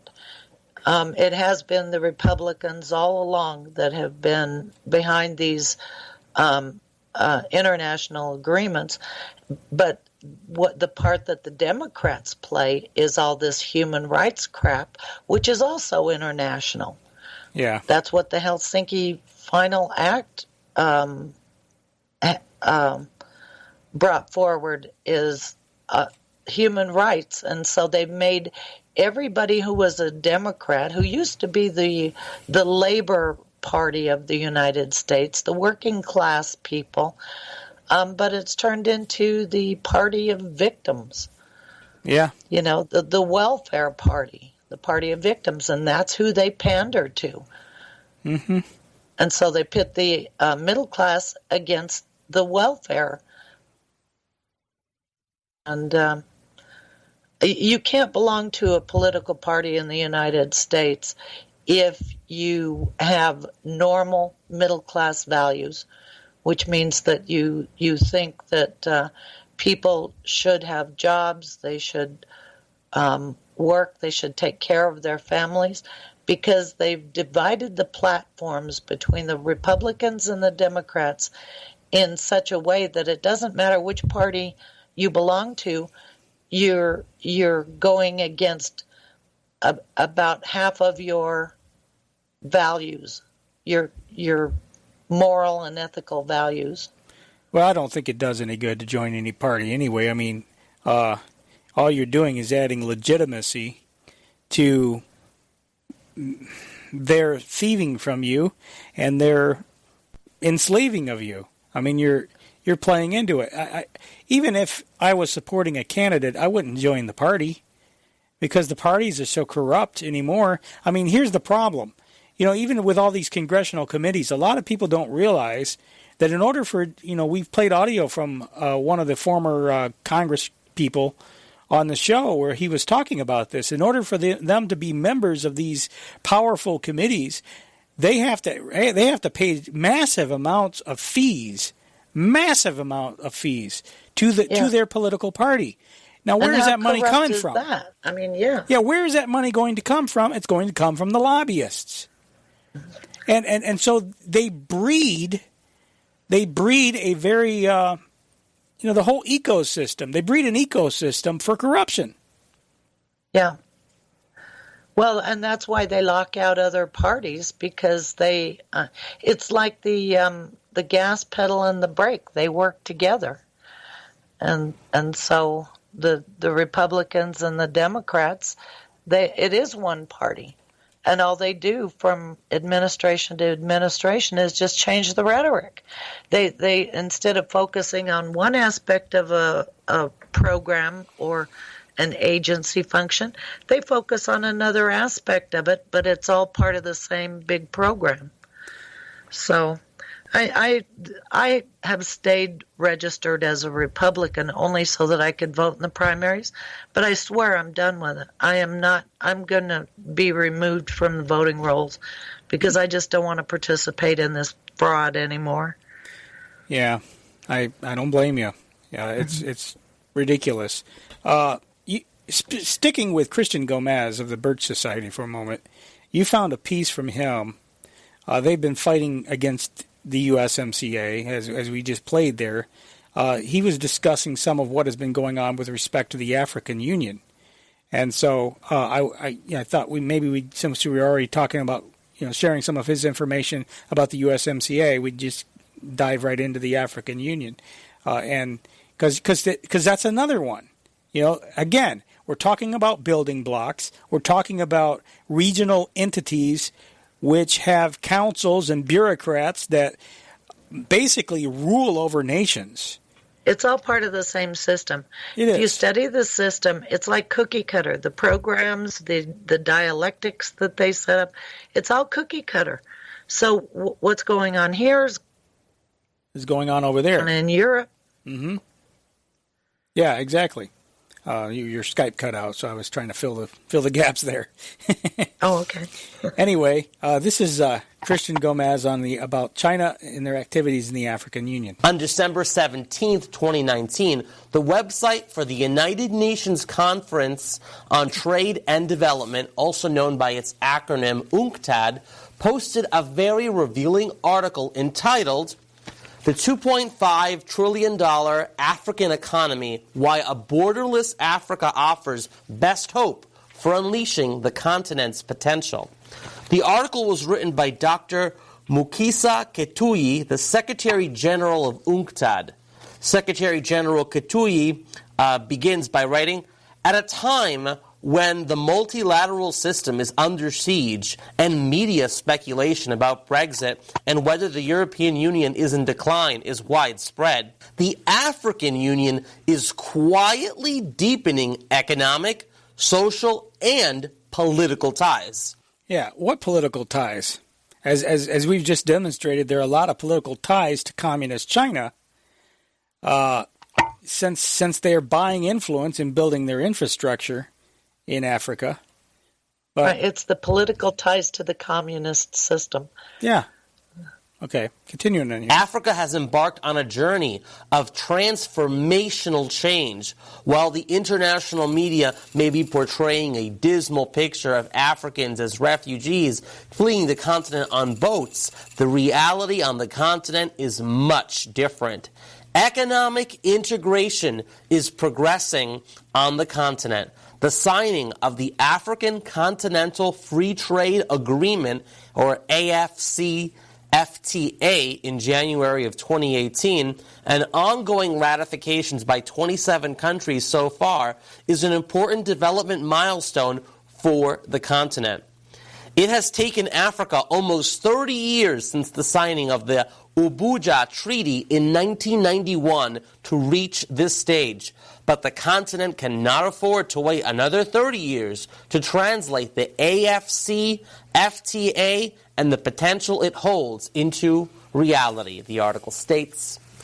Africa's journey toward economic and political integration began with the signing of the Abuja Treaty in 1991. The following year, in 1992, was when the member nations of the European communities, which were a set of 3 different regional European organizations, the European Coal and Steel Community, the European Economic Community, and the European Atomic Energy Community, signed the Maastricht Treaty, officially known as the Treaty on European Union. It was this treaty, the Maastricht Treaty or Treaty on European Union, that established the European Union and its pillar structures, which remained in place until the ratification of the Lisbon Treaty in 2009. So in 1991, we had the Umoja Treaty for Africa. In 1992, we had the Maastricht Treaty or Treaty on European Union. And in 1992 was when then U.S. President George H.W. Bush, along with then Mexican President Carlos Salinas de Gortari and then Canadian Prime Minister Brian Mulroney, signed NAFTA. The next year, both Congress passed and then U.S. President Bill Clinton signed the North American Free Trade Agreement Implementation Act into law, with NAFTA going into effect the following year on January 1st of 1994. So within a span of 3 years, from 1991 to 1994, Africa, Europe, and North America made major inroads in solidifying the integration of their respective continents. But don't pay any attention to those conspiracy theorists who go on and on about the New World Order. Okay, and let's not forget the fact that it was 1989 is when the Berlin Wall came down, and 1990 when they declared that the Cold War was over.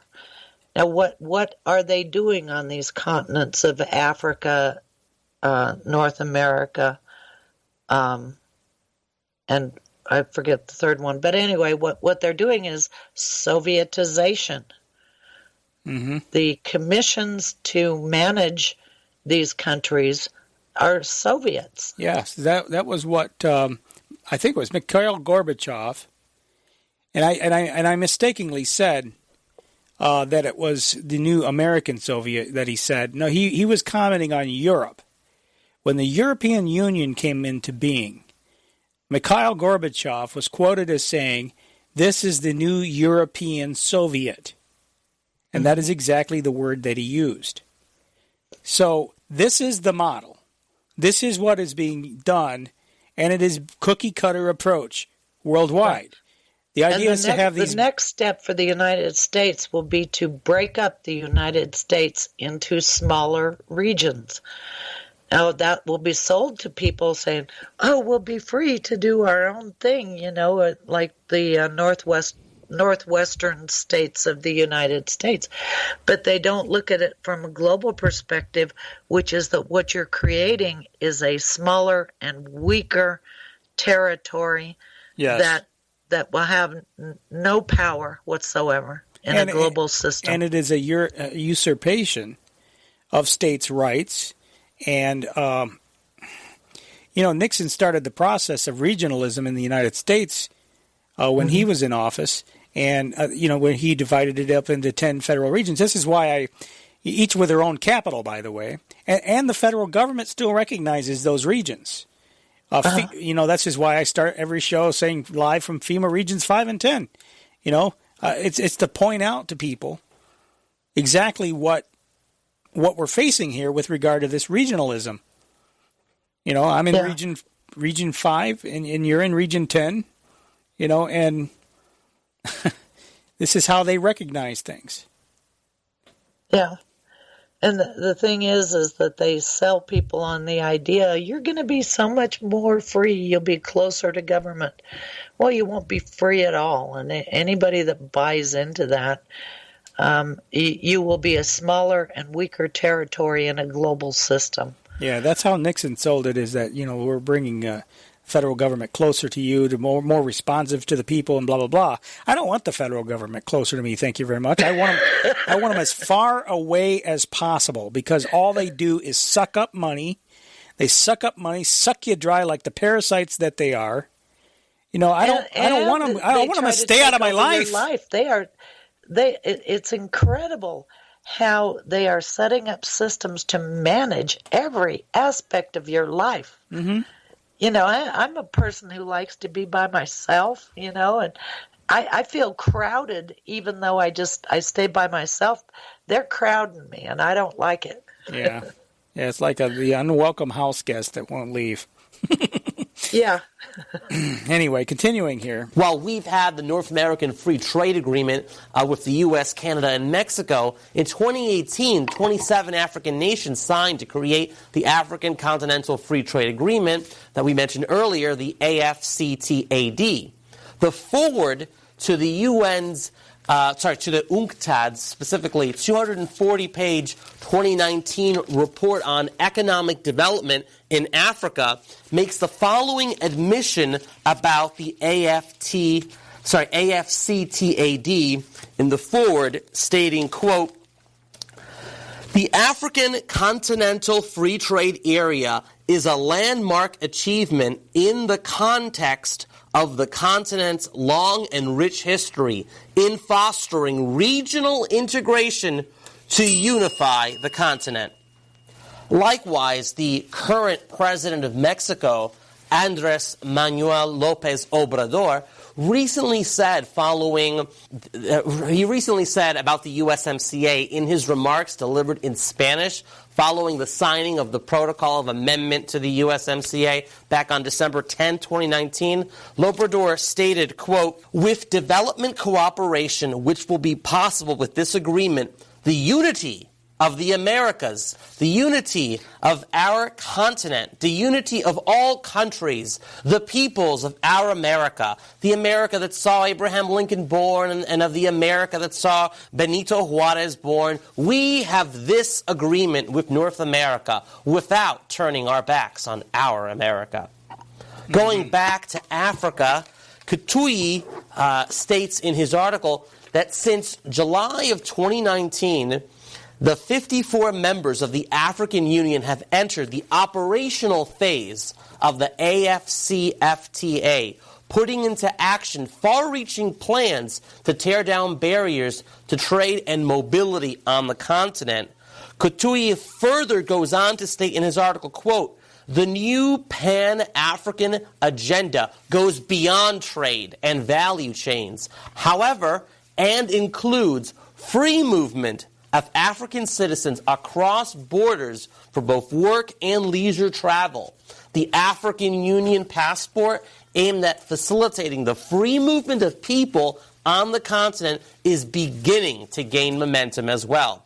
According to the African Development Bank's 2019 Africa Visa Openness Report, African visitors no longer need a visa to travel to a quarter or other African countries, whereas visa-free travel was only possible to a fifth of the continent in 2016. Currently, 21 African countries also offer e-visas to make travel more accessible, up from 16 in 2018, 13 in 2017, and 9 in 2016. Africa's airspace are going borderless as well, with significant progress on the African Union Single African Air Transport Market Initiative launched in 2018. Signed by 23 countries, it also makes it easier for Africans to travel across the continent. These initiatives help to address barriers to achieving a borderless Africa, driving Africa's growth and regional integration. I think it's important for people to understand that these things are going on worldwide. You know, Europe, we talk about Europe, we're talking about Africa, but we're talking about the Americas. All of this is happening synergistically, you know, and it's not by happenstance. They're getting the job done. Don't forget the agreement that Trump just signed with the Palestinians and the Arabs and the Israelis. That's the Middle East Free Trade Area Agreement. I'll bet anything. MEFTA, the Middle East Free Trade Area. Oh, yeah. I forgot about that one. That's right, MEFTA. Mm-hmm. Yeah. This is global communism, people. Yeah, here's your global government. And people, it's not a conspiracy theory when you can pull up documents proving it. It's not a conspiracy theory when you can see right before your eyes. If anybody has the inclination to do an internet search, you could pull up these documents. You know, the days have passed when people can with any kind of compelling argument, say that people like us are conspiracy theorists when we talk about the New World Order. I mean, we open every show, every hour, with people from the other side, world leaders, people like Tony Blair and George W. Bush and Soros and other people, talking about, Henry Kissinger, talking about how, we're building a new world order. This is why we open with that, because it's proof, it's documentation, it's right there in your face. Right, and you can go to the actual websites to get these documents. You don't have to, you can go to our government, the USTR's website, read the USMCA. You can go to the European Union, read their documents. You can even go to the African Union and probably find documents to read on theirs. So it is what we're saying it is, and all you have to do is just go read it. Yeah, you don't have to make anything up. It's all right there in your face. The documentation speaks for itself, as our friend Chris Gerner used to say. The documentation speaks for itself. All right, I'll tell you what. I got one more clip from that guy. I mean, sorry the clips are so long, folks, but there's just so much powerful information in there. I think people need to be able to know that these things are going on simultaneously, and is Brexit a reality? I mean, come on. Seriously, do you think they're going to let this happen? They're going to fight everything they can to keep Britain in, even as it officially pulls out. And that's just the way it is. So, anyway, hour number 3 of Govern America straight ahead. Stay with us. Don't go away.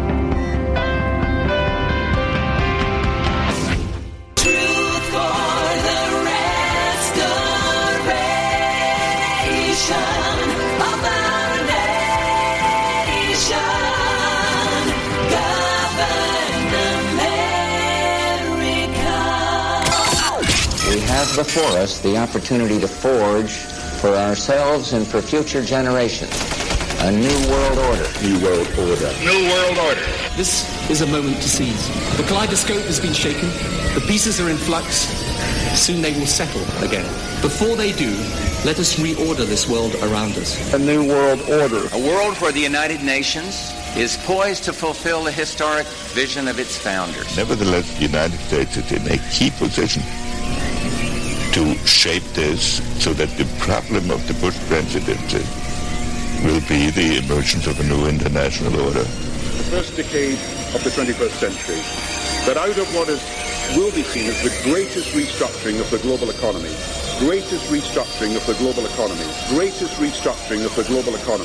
a new world order was created.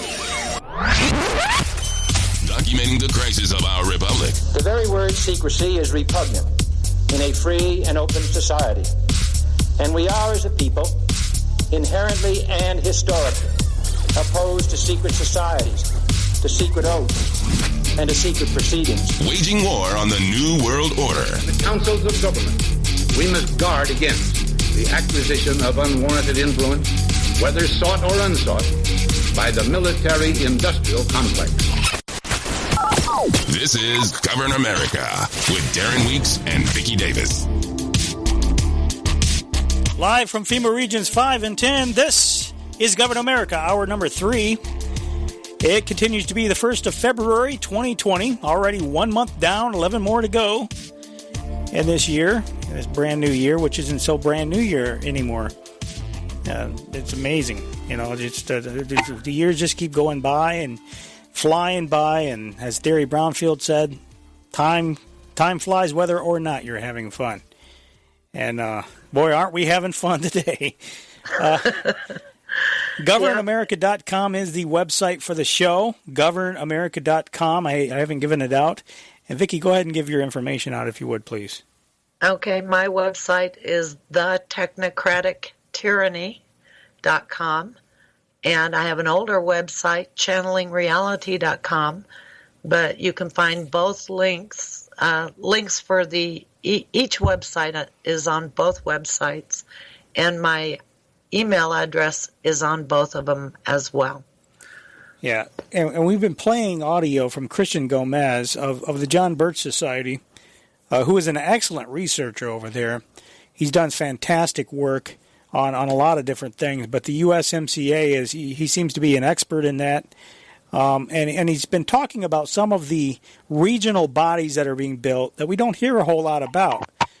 Things like the African Union, and Vicky just brought up before the break the MEFTA, the Middle Eastern Free Trade Agreement, which has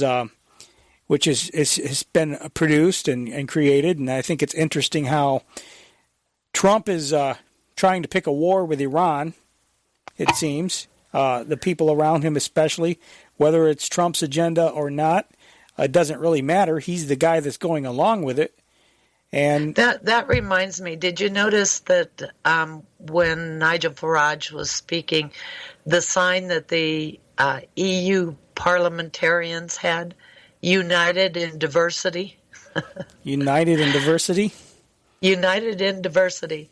And and that's what they're trying to do with Iran, is to get Iran to unite with the diversity of the Wahhabists. Yeah, Wahhabists. Yeah, absolutely. Wahhabists. Yeah, and it's they were trying to.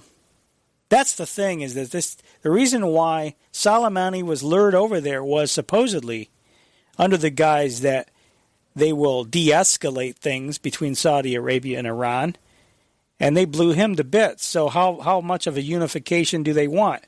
I mean, I think they've decided that they don't want the Shia government of Iran. They want a radicalization of the Middle East. Well, look at the structure. It's global gangsters that are signing these international agreements. They don't care what the regular people. They don't care that there may have been, 500 years of wars between religious sects. They don't care about any of that. They care about dominating commerce globally. Yes. That's what they care about. Siphoning off the world's and making wealth. everybody a slave. Absolutely. And so this guy Soleimani, he was a resistor. Mm-hmm. And see, they've sold regular people on the idea of wars between nation states, but it's really these global gangsters making war on everybody. Absolutely. Couldn't have said it better myself. Exactly. It is gangsterism. Christian Gomez brings it back home from Africa, again, to the USMCA, where the similarities are striking. The same holds true for North America via the new USMCA. Chapter 26 of the USMCA establishes a North American Competitiveness Committee, which, according to the chapter, is made, quote, with a view of promoting further economic integration among the parties, being the United States, Mexico, and Canada. Now, Article 26.1, Section 5 of Chapter 26 further states, quote, the Competitiveness Committee shall discuss effective approaches and develop information sharing activities to support a competitive environment in North America that facilitates trade and investment between the parties and promotes economic integration and development within the free trade area. Okay, let me pause it just there for a moment. When their own documents say that their goal, what they're promoting, is to integrate. They're promoting integration. When you look up the word integration, what does it mean? It means pieces, components, coming together to form a whole. Does it not? Right. So how much more plain can you get? That's the thing that blows my mind, is they're saying right there what they're doing. And who are they setting up to compete? Because it's not the businesses, because the businesses all have sanctioned value chains or supply chains, so that they can dominate commerce in an area. So who exactly is it that they're setting up to compete? It's you. Hunger Games. That's the model. Yeah, there you go. And this is why they produce these types of shows, by the way. It's programming. They're preparing you. They're giving you a primer for the future. Yeah. Yeah, you're competing against another regional body. It's just like in Orwell's world where you were at war with East Asia and war with Eurasia, and you've always been at war with East Asia or Eurasia, except for when it switches, then you've always been at war with the other one. But it's and like you these can compete big giant for your blocks. neighborhood with MS-13. Go ahead and compete. Yeah. With them. Especially they'll be able to walk across the border. They'll be able to take up residence in whatever neighborhood they want. And they'll be able to carry firearms because they don't follow the law where you're disarmed because you do. Mm-hmm. Yeah. Congratulations. Welcome to your global government. And just how both the African Union and European Union allows for the free flow of peoples within their continental unions through the AU and EU passports, respectively, the USMCA also makes provision for the free flow of labor across North America, which will ultimately lead to the abolishment or the abolition of our nation's borders with Mexico and Canada. With the African Union and European Union as examples, it's clear that the long-term goal of the USMCA here is to establish a North American union toward a global union or one world government. There you go. And that's all I've got from him. Yeah. I mean, I don't know what else anybody needs. Yeah, there it is. I'm just, it boggles my mind how anybody can be in the dark about this and how anybody can even begin to claim that a one world government is conspiracy theory today. We live in a time, Vicky, like never before. I mean, the average person, I could even understand years ago when we didn't have access to the type of information that we do today. You could make the claim that it's crazy talk. You could make the claim that all of that's conspiracy nonsense, and because it would be harder to prove. I mean, you'd literally have to go and do Freedom of Information Act request. You'd have to go to the law library or someplace to research and dig up documents. But today we've got all that open. It's all available for you. You can do a 30-second internet search and pull up everything you need to know. Yeah.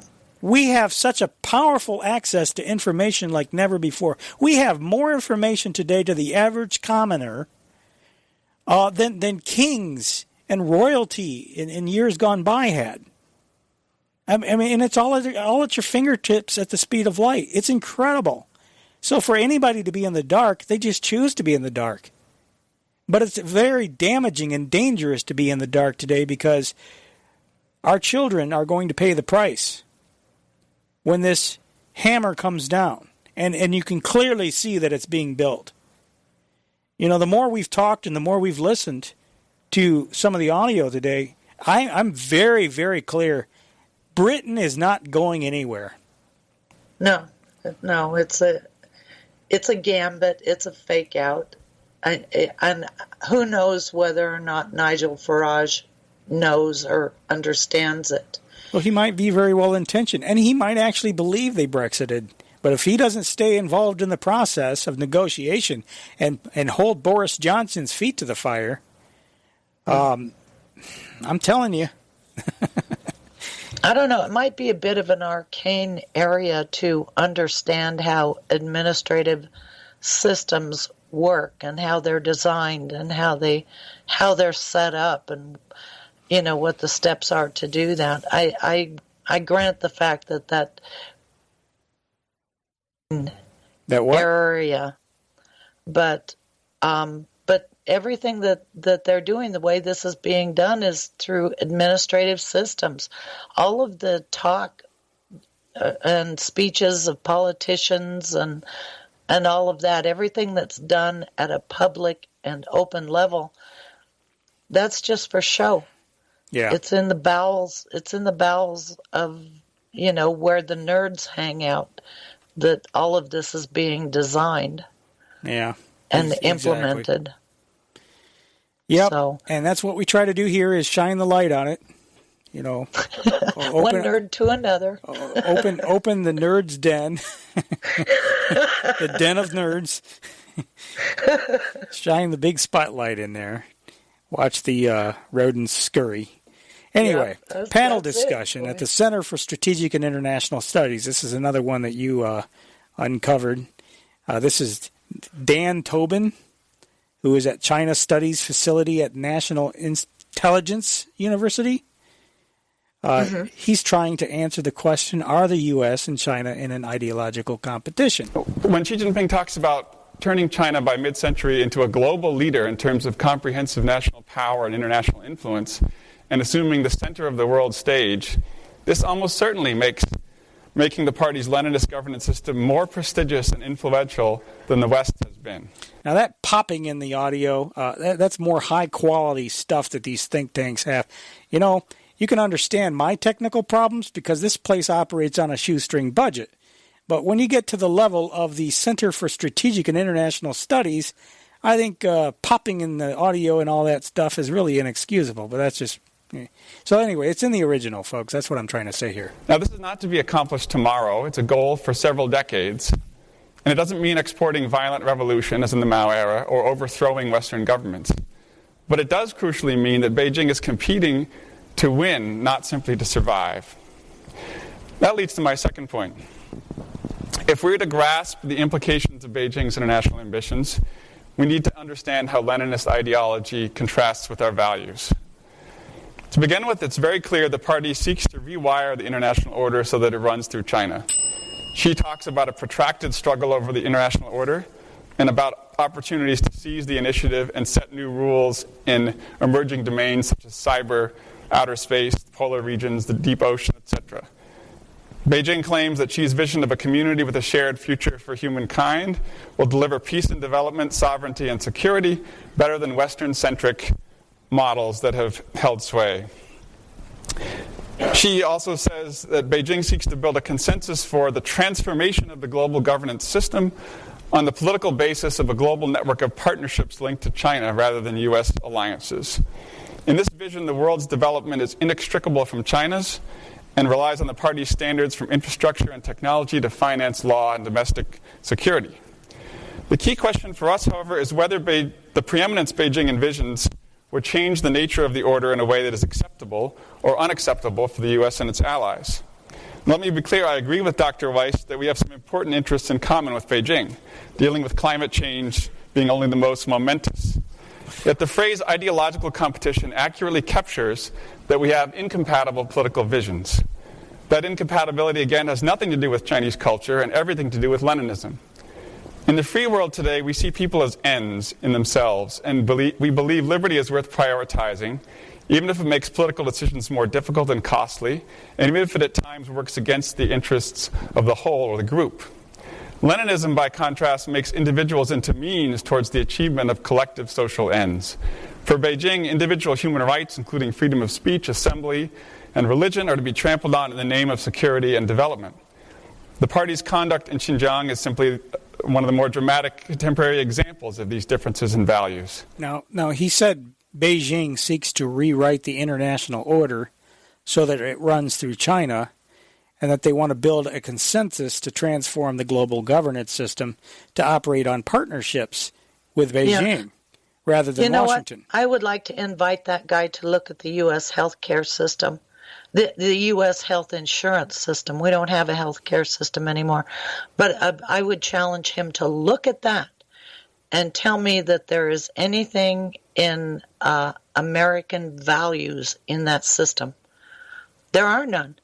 And the reason why they want the globalists want China to lead this is because China has the population to be able to man the systems, to be able to maintain the global systems. Mm-hmm. They've got 1 billion people. So, whereas in our country, it's a very small percentage of the population that is involved in systems and maintenance and design of systems. But so China and India both have the advantage because they have larger populations, which means a larger, small percentage of the population that can be involved in that work. Mm-hmm. If that makes sense to you. Yeah, absolutely. Now, one of the other speakers I found interesting was Toshi Yashihara, I guess is how you pronounce that name. He's a senior fellow at the Center for Strategic and Budgetary Assessments.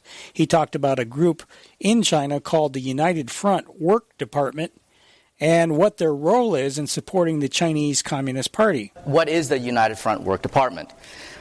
It's a party organ designed to keep the CCP in power, to put it in the simplest terms. Its mission is to co-opt non-party members, non-party constituents inside and outside of China, and bring them in alignment with the party. These constituents include non-party members, the intelligentsia, ethnic minorities, religious minorities, compatriots in Greater China, including Hong Kong, Macau, and Taiwan, and the overseas Chinese diaspora.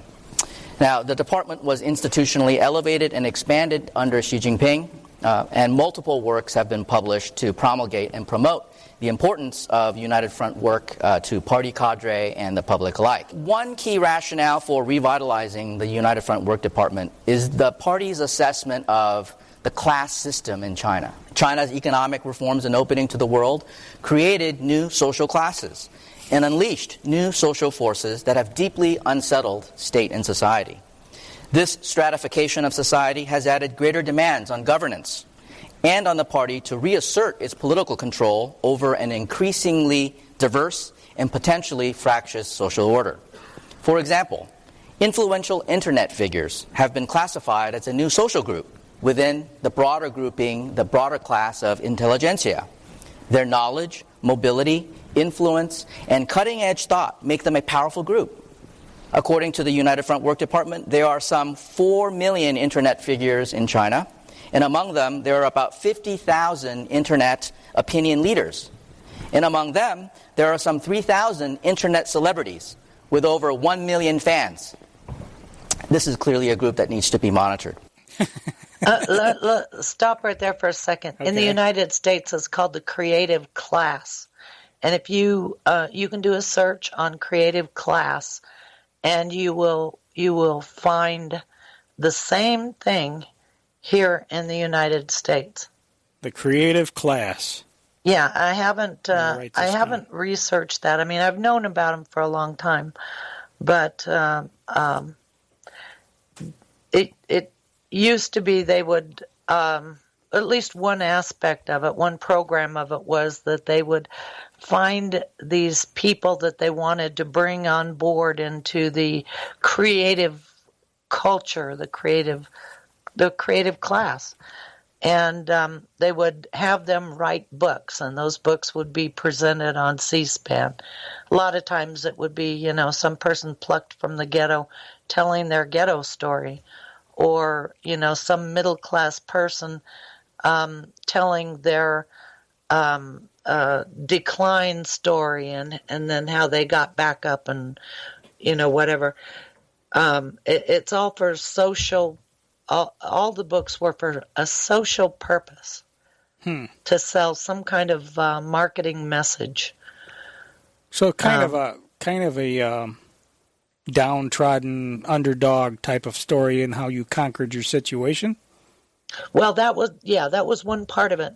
Another part of it was you can do a search for a guy named Richard Florida. He's the guy who came up with the idea of social entrepreneurship, where he would go into a community and sell success, sell dynamism, sell prosperous future, to try to create a social and cultural environment in a community. To loosen things up so that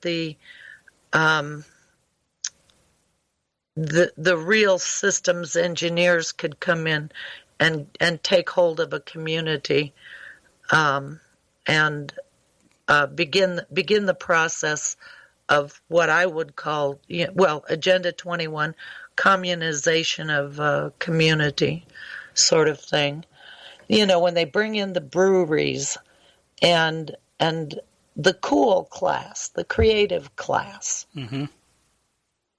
That here in Twin Falls, the minute I saw an announcement for a brewery in Twin, and then that they were going to build a building where they were going to have condominiums above, I wrote a post about that. I said, okay, the clowns have arrived.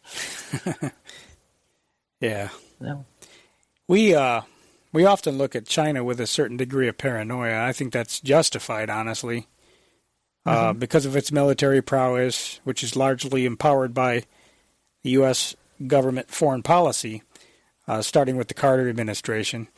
But this guy also points out that China is also paranoid, but what they're paranoid about is Western values and ideas creeping into its culture and taking root in the people of China. So he talks about this in this. Now, beyond the internal ideological challenges are external ideological threats, particularly from the West.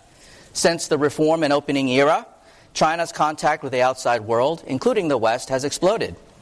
That contact has involved the exchange of many ideas, including Western ones, frequently subversive ones.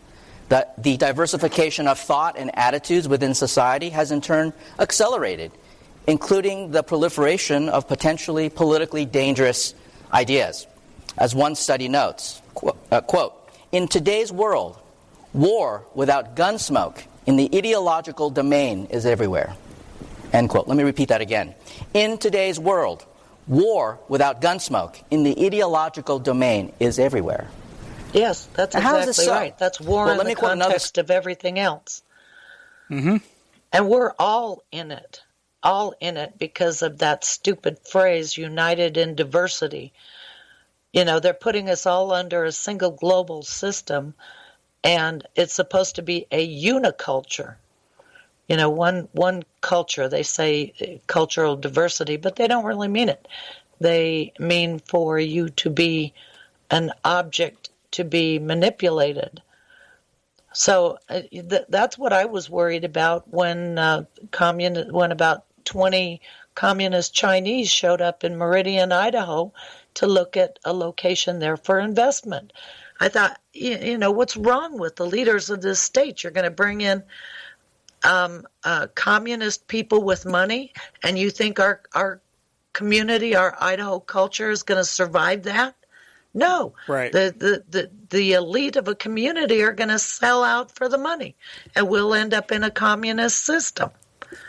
Hey, I remember years ago, on this very broadcast, we were talking about how all of these... You remember when the summits took place with delegations coming in from China? They were meeting with people. There was a meeting at the Washington. We had the Chinese flag being flown on Constitution Avenue in Washington, D.C. Yes, I do. We had these delegations going from there to here, and then the states, were meeting with the provincial leaders over there, so it was reciprocal. And setting up personal relationships. Yes, personal relationships. Because globalization requires corruption of political leaders. On both sides, on all sides. On both sides, yes. Absolutely. And then we had the Empire State Building change its lights from that was the 90th anniversary of the Communist Revolution. That was 2011. Yeah, they were celebrating the revolution. Yeah. I mean, and we're sitting here watching this. Nancy Levant was co-hosting with me at the time, and we're just scratching our head. What is going on here? Why is America selling out its values? Why is America celebrating communism? Why are we welcoming communism into our country? And it was just mind-blowing at the time.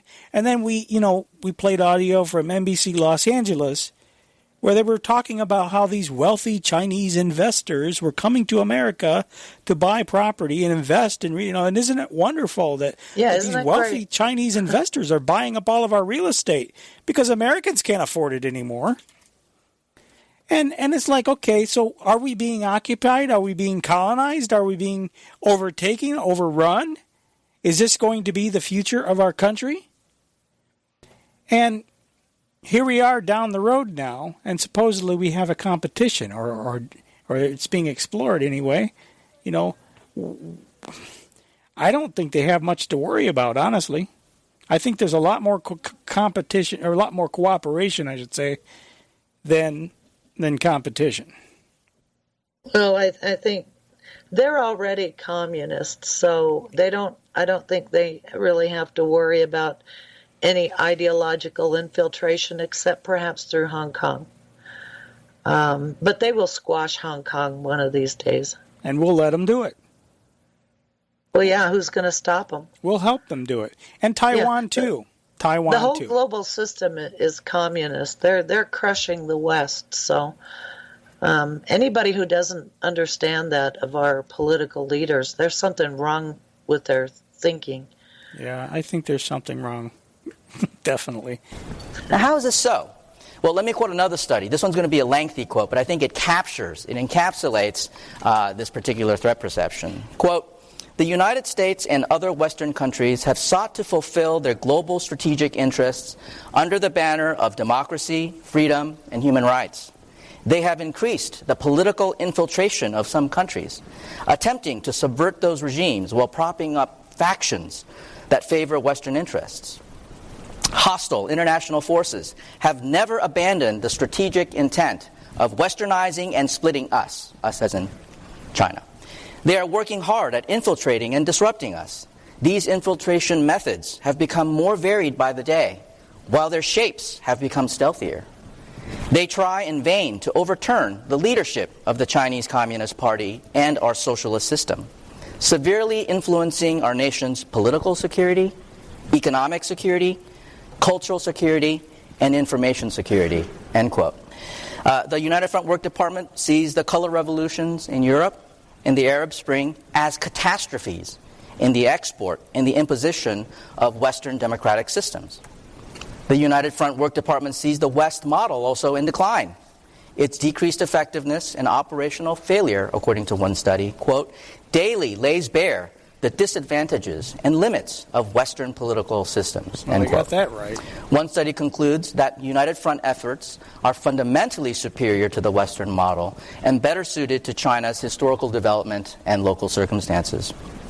The United Front Work Department sees Western ideas such as universal values and constitutional democracies as ideological contaminants.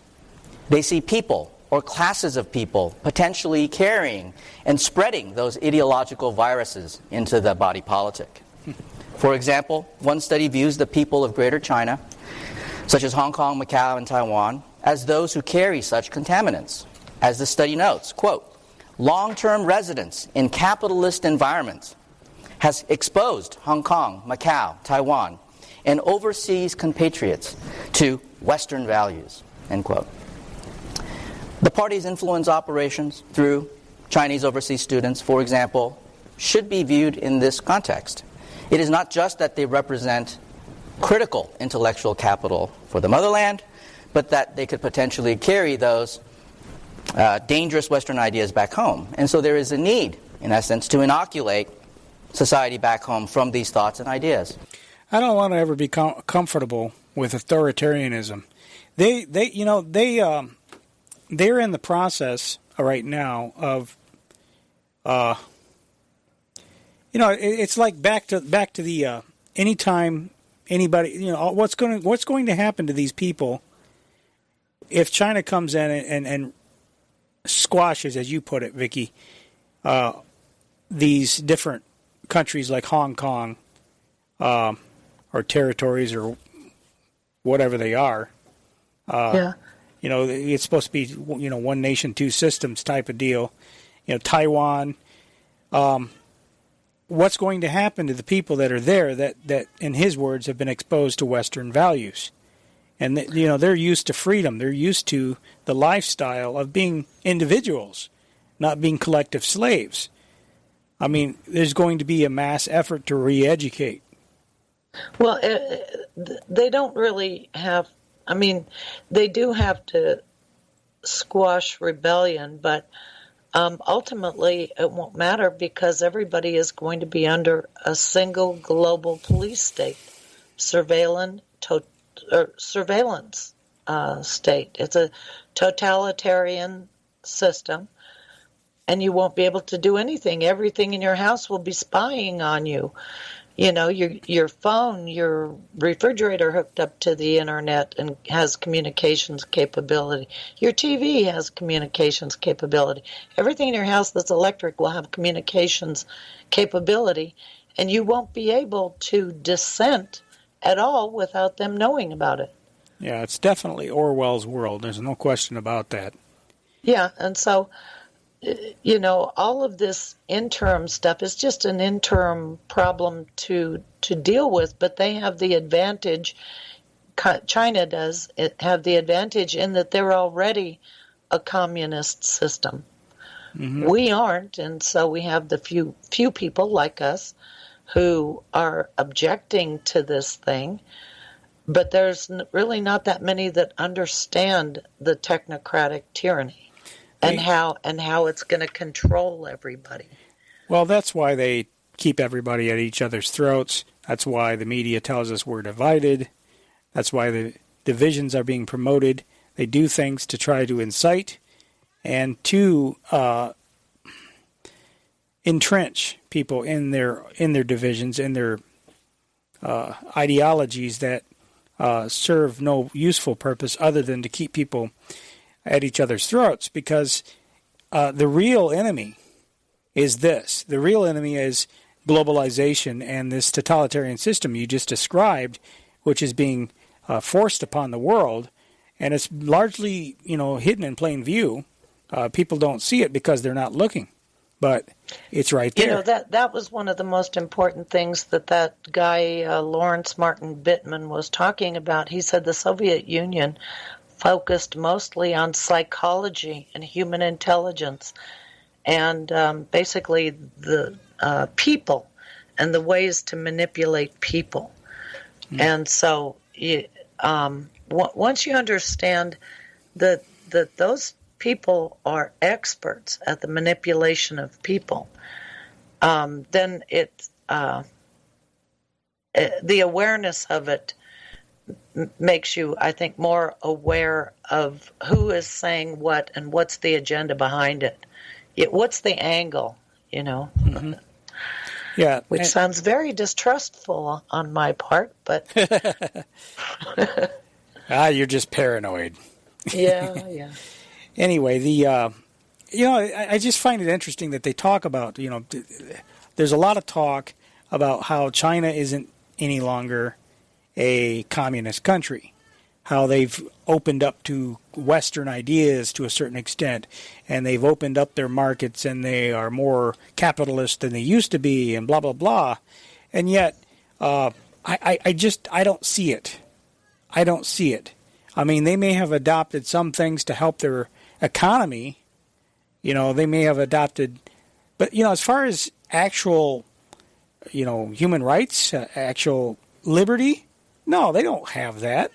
No, and neither did the Russians when the Berlin Wall came down or the East Germans. People don't change like that. You, just because you drop a symbolic barrier doesn't mean that the values of a lifetime go away. I mean, look at me. Here I am. I'm fighting the global totalitarian system, and it's a futile effort on my part, but I'm fighting to the death. Yeah. I mean, we'll never know, what our efforts will generate. I mean, we really won't. We don't know how many people we're influencing in our lifetime. It comes back to, because a lot of people get very depressed, I guess, for lack of a better way of saying it. A lot of people get down, they get negative well, what do you do about it? I love Chris Gerner, the late Chris Gerner now. But, he used to get on radio and he'll say, this is what you need to do. And then he'll say, what's the use? Yeah. And it's like, I understand where you're coming from, but you've got to give people hope. But it's not even that we're being Pollyanna. The point is that you have to try. The hope has to come from within them. I can tell you what's wrong, but I can't give you hope because I don't have solutions other than for you to understand what's being done and for you to share that information so that other people understand. Because you can't change a system if you don't understand what's being done. And that's it. Where I come from in all of this is that my philosophy is that we're not called to be successful. We're called to be faithful. It is our job to continue to speak the truth to power. It is our job to continue to faithfully expose the darkness to the light of day, to the light of truth. And that success, it can come when the truth is spoken and real research, real documentation, real information gets out to the public. But even if we had zero chance of success whatsoever, and I don't think that that's the case. I mean, other people might disagree with me. I still maintain if enough people woke up, this thing could be disbanded if they understood what really was happening, and they united. Now, will that ever happen? It's highly doubtful, because people are too influenced by the media. For one thing, I mean, they listen to the propaganda, and they fall into it. It's unbelievable, like running right over the cliff every single time.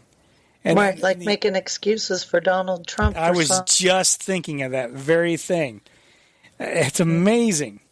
Yeah, you see it on Twitter. I mean, Trump can do this. Well, he did that, blah, blah, blah, blah. Greatest president ever is what I see all the time. Greatest president ever. And he talks about the economy being the greatest ever. Well, no, it isn't. I'm kind of a senior citizen. I remember when the economy really was good, when it was a real economy and not a fake economy, not an economy made up of jobs, training people for jobs that don't exist. Look, here's the thing. You can judge the overall health of an economy based upon how in debt people are. Okay? You can say, well, the economy's never been better. Consumer spending is up. Okay, well, that's not what you base an economy on. I mean, how much money do people have in the bank? How much money if people get into trouble, how well will they be able to weather this storm? That's what I would base the economy on. I mean, if you're just basically hanging on by your fingernails for dear life, and if any crisis happens, you're going to be falling off, Living in your car. PBS used to air this thing called this little cartoon. It was a show that was called Between the Lions. Somebody should look this up because they got these things on Twitter. I used to get a kick out of them. They got little skits on Between the Lions. It was a little kids show. It was for kindergartners, but they had this thing called Cliffhanger. His name was Cliff, and his last name was Hanger, but he was hanging from a cliff. So the way the whole bit went is that at the beginning of every episode, he's hanging from the cliff, and he's hanging on for dear life, and he says, "I can't hold on much longer," and something happens to save him and bail him out, and he gets off the cliff, and then something else happens, and boom, he ends up flying through the air, and then he grabs onto the cliff to keep from falling again, and he's right back where he started from. Okay.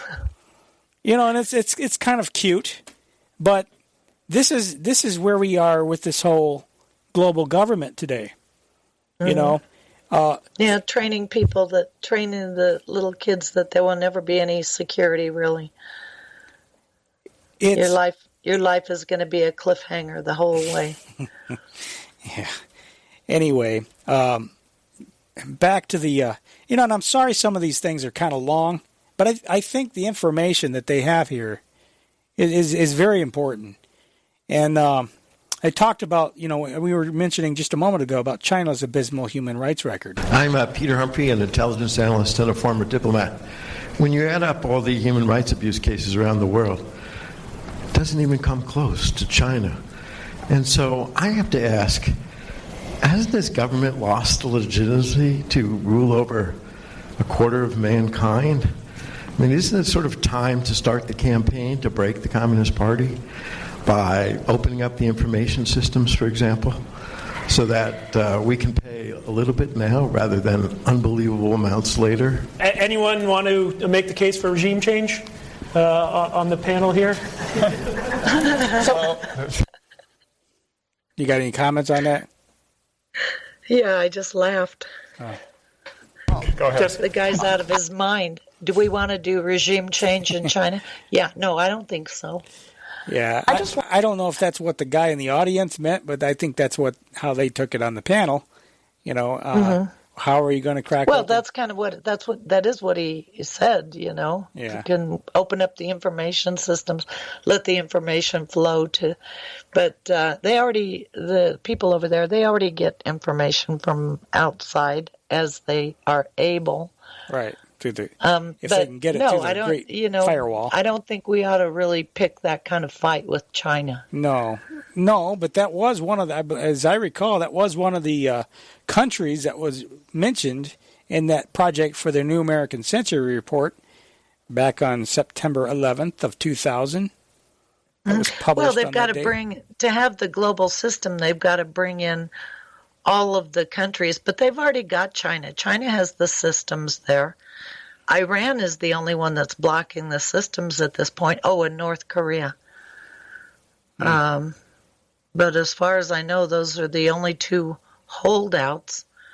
I don't know. There might be some smaller ones that really don't count. But they're the axis of evil.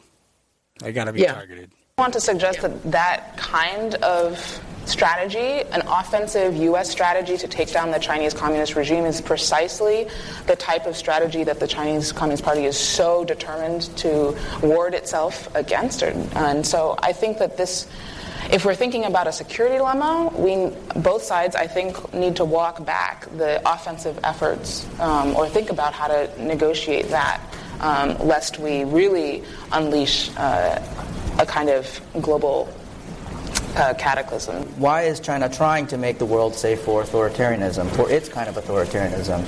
Because there are actors out there, including the West, that they sense does not fully accept the legitimacy of an authoritarian regime, right? And so we have to kind of ask ourselves, are we truly, really ready to accept the very nature of the regime that we're dealing with? Now, for some time, I think, we were able to put that argument aside and say, we have an engagement strategy that will eventually, lead to liberalization. The soothing argument that will, that outcome will occur. But the premise of that argument is that we are fundamentally, or at least the premise of that strategy, is that we are fundamentally uncomfortable with, at a minimum, uncomfortable with the very nature of the regime. So, I think we have to come to terms with that, and I think that's at the root of this fundamental fear on the part of the Chinese Communist Party, because it sees that the West has not fully come to terms with and accepted the very nature of the regime. Any thoughts on that? No. Okay. Sorry. That's all right. That's no problem. Everything they're doing is trying to enforce authoritarianism. And nowhere do we see that more pronounced than these new social scoring systems that are being developed in China. NBC did a piece on the social scoring system a few months ago. Let's hear what they have to say. And then there's Joe I Need. She's an information collector, a paid enforcer who walks around and writes down deeds about her neighbors. Like the man who carried a drunk person home. Things like this are good deeds, she said. But the farmer overheard swearing and being rude? Yeah, bad deeds. Her quota is 10 a month. She likes the work, thinks the city's better for it. This is the social scoring system, and they have this woman that is going around and basically snitching on people. I swear I saw one of them in my neighborhood, a woman walking down the middle of the street. My neighbors across the street had a few people over, and they had kids. They were, having kind of a party, a barbecue or something. They're young.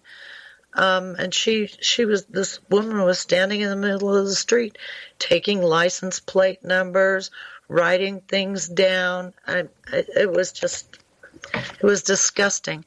But these computer systems, they are by definition authoritarian. Yeah. So make no mistake about that. Yeah, certainly, and they wouldn't be doing them if they weren't. Anyway, continuing. In Chongqing, we hooked up with Huang Huijun. He had a business until he was sued by a client, and Huang refused to pay $90,000 to settle it. So the court put him on a social credit blacklist, and things got way worse. He explains that being blacklisted means he can't buy airplane or train tickets. When he tries, a message pops up saying he's discredited. By the end of last year, blacklisted people were blocked from booking 23 million flights and 5 million high-speed train trips. And the list goes on. Being discredited makes it hard to get a job, a loan, a hotel room, or put kids in certain schools. Then there's the public shaming. Photo galleries of blacklisted citizens. There's even an app that shows who around you is in debt. In China, being monitored is nothing new, but algorithmic surveillance makes it possible to collect data to build detailed profiles of people, especially the ones not loyal to the government. Of all the video surveillance cameras on the planet right now, nearly half of them are in China. Are people bothered by privacy concerns? So we think a lot of cameras keep the safety is really good.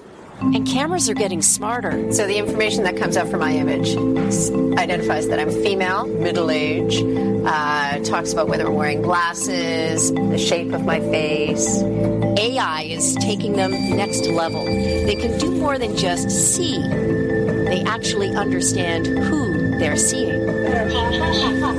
So at what point can the technology know too much? Does it already? And where does it all go? Hallyu isn't so bothered. Her Sesame score is high. Life is good, and she's used to living most of it online. Soon, her education and medical records and any run-ins with the law will factor into her social credit score. And wherever she goes, someone will follow and ask, who can you trust? Now, that was NBC, and it's interesting how they're able to... That was actually a pretty good piece that they did there. But China is the laboratory for the world, as we've pointed out many times on the broadcast here. Yeah. They're the laboratory animals that are at the forefront of this thing, and it's being perfected there, and it is slowly going to be introduced. And I mean, why does anybody have any doubts as to why Facebook is collecting all this data on you? All these, Amazon, all these other companies, they have their little talking cylinders that you're supposed to talk into and, say all these things. Go ahead. The healthcare record will be, the electronic health record will be the base system for all of this. And it's why you need a unique ID, of course, because you don't want to mix up medical records. And in that article that I mentioned earlier, let's see, there was a quote, they're using this to drive all agencies of government will be participating in this. Okay, here it is. The strategic plan is broad in scope and includes overarching strategies that are intended to apply to many federal departments, agencies, and offices. Okay, so they're basically the medical record will be the master file, your master record, and all of everything else about you, your employment history, and everything else will be hung off of the master record.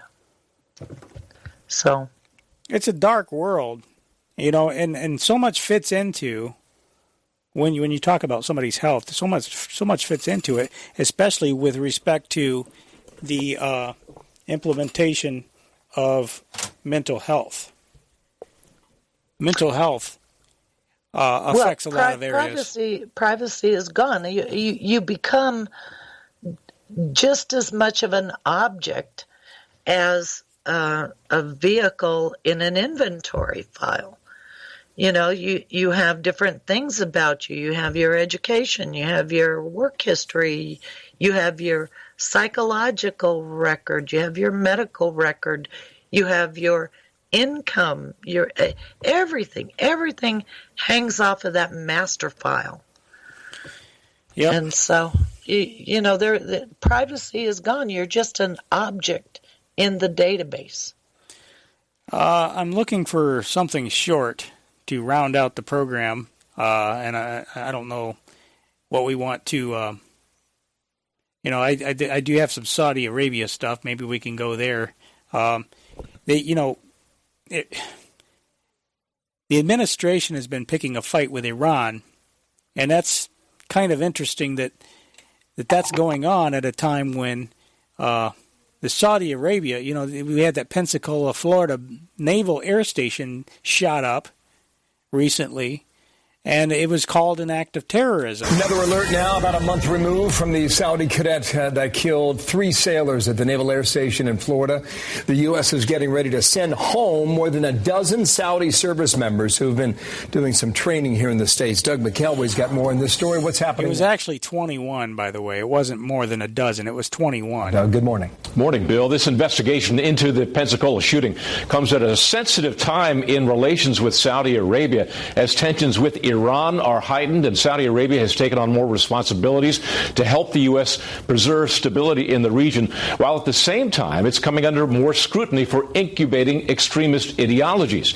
Yesterday, Defense Secretary Esper was asked what President Trump meant when he said that Saudi Arabia deposited $1 billion into a bank account in exchange for allowing a U.S. troop deployment there. What the president is referring to is burden sharing. And burden sharing comes in many forms. When we talk to NATO, we talk about contributing more to their GDP to defense commitment.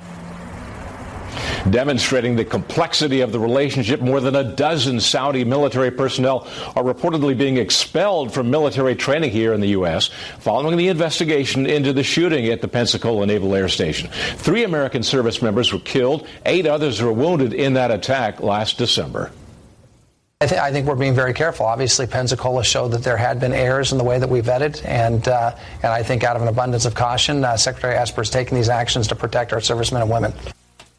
According to published reports, the Saudis in question are not accused of conspiracy with the gunman, a 21-year-old member of the Saudi Air Force, but they are believed to have associations with extremist groups, and 2 other Saudi military members are being expelled for being in possession of child pornography. We'll be hearing a lot more about the Pensacola investigation. Okay, let me dump it there.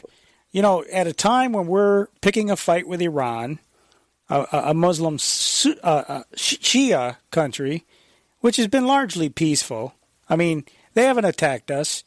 But here we have the Saudis, a Sunni Wahhabist regime, and we're training their military here in this country. We're training their people here to do what? Commit acts of terrorism? To go overseas and start wars? What are we doing this for? Why do we have Saudis training here? It makes no sense.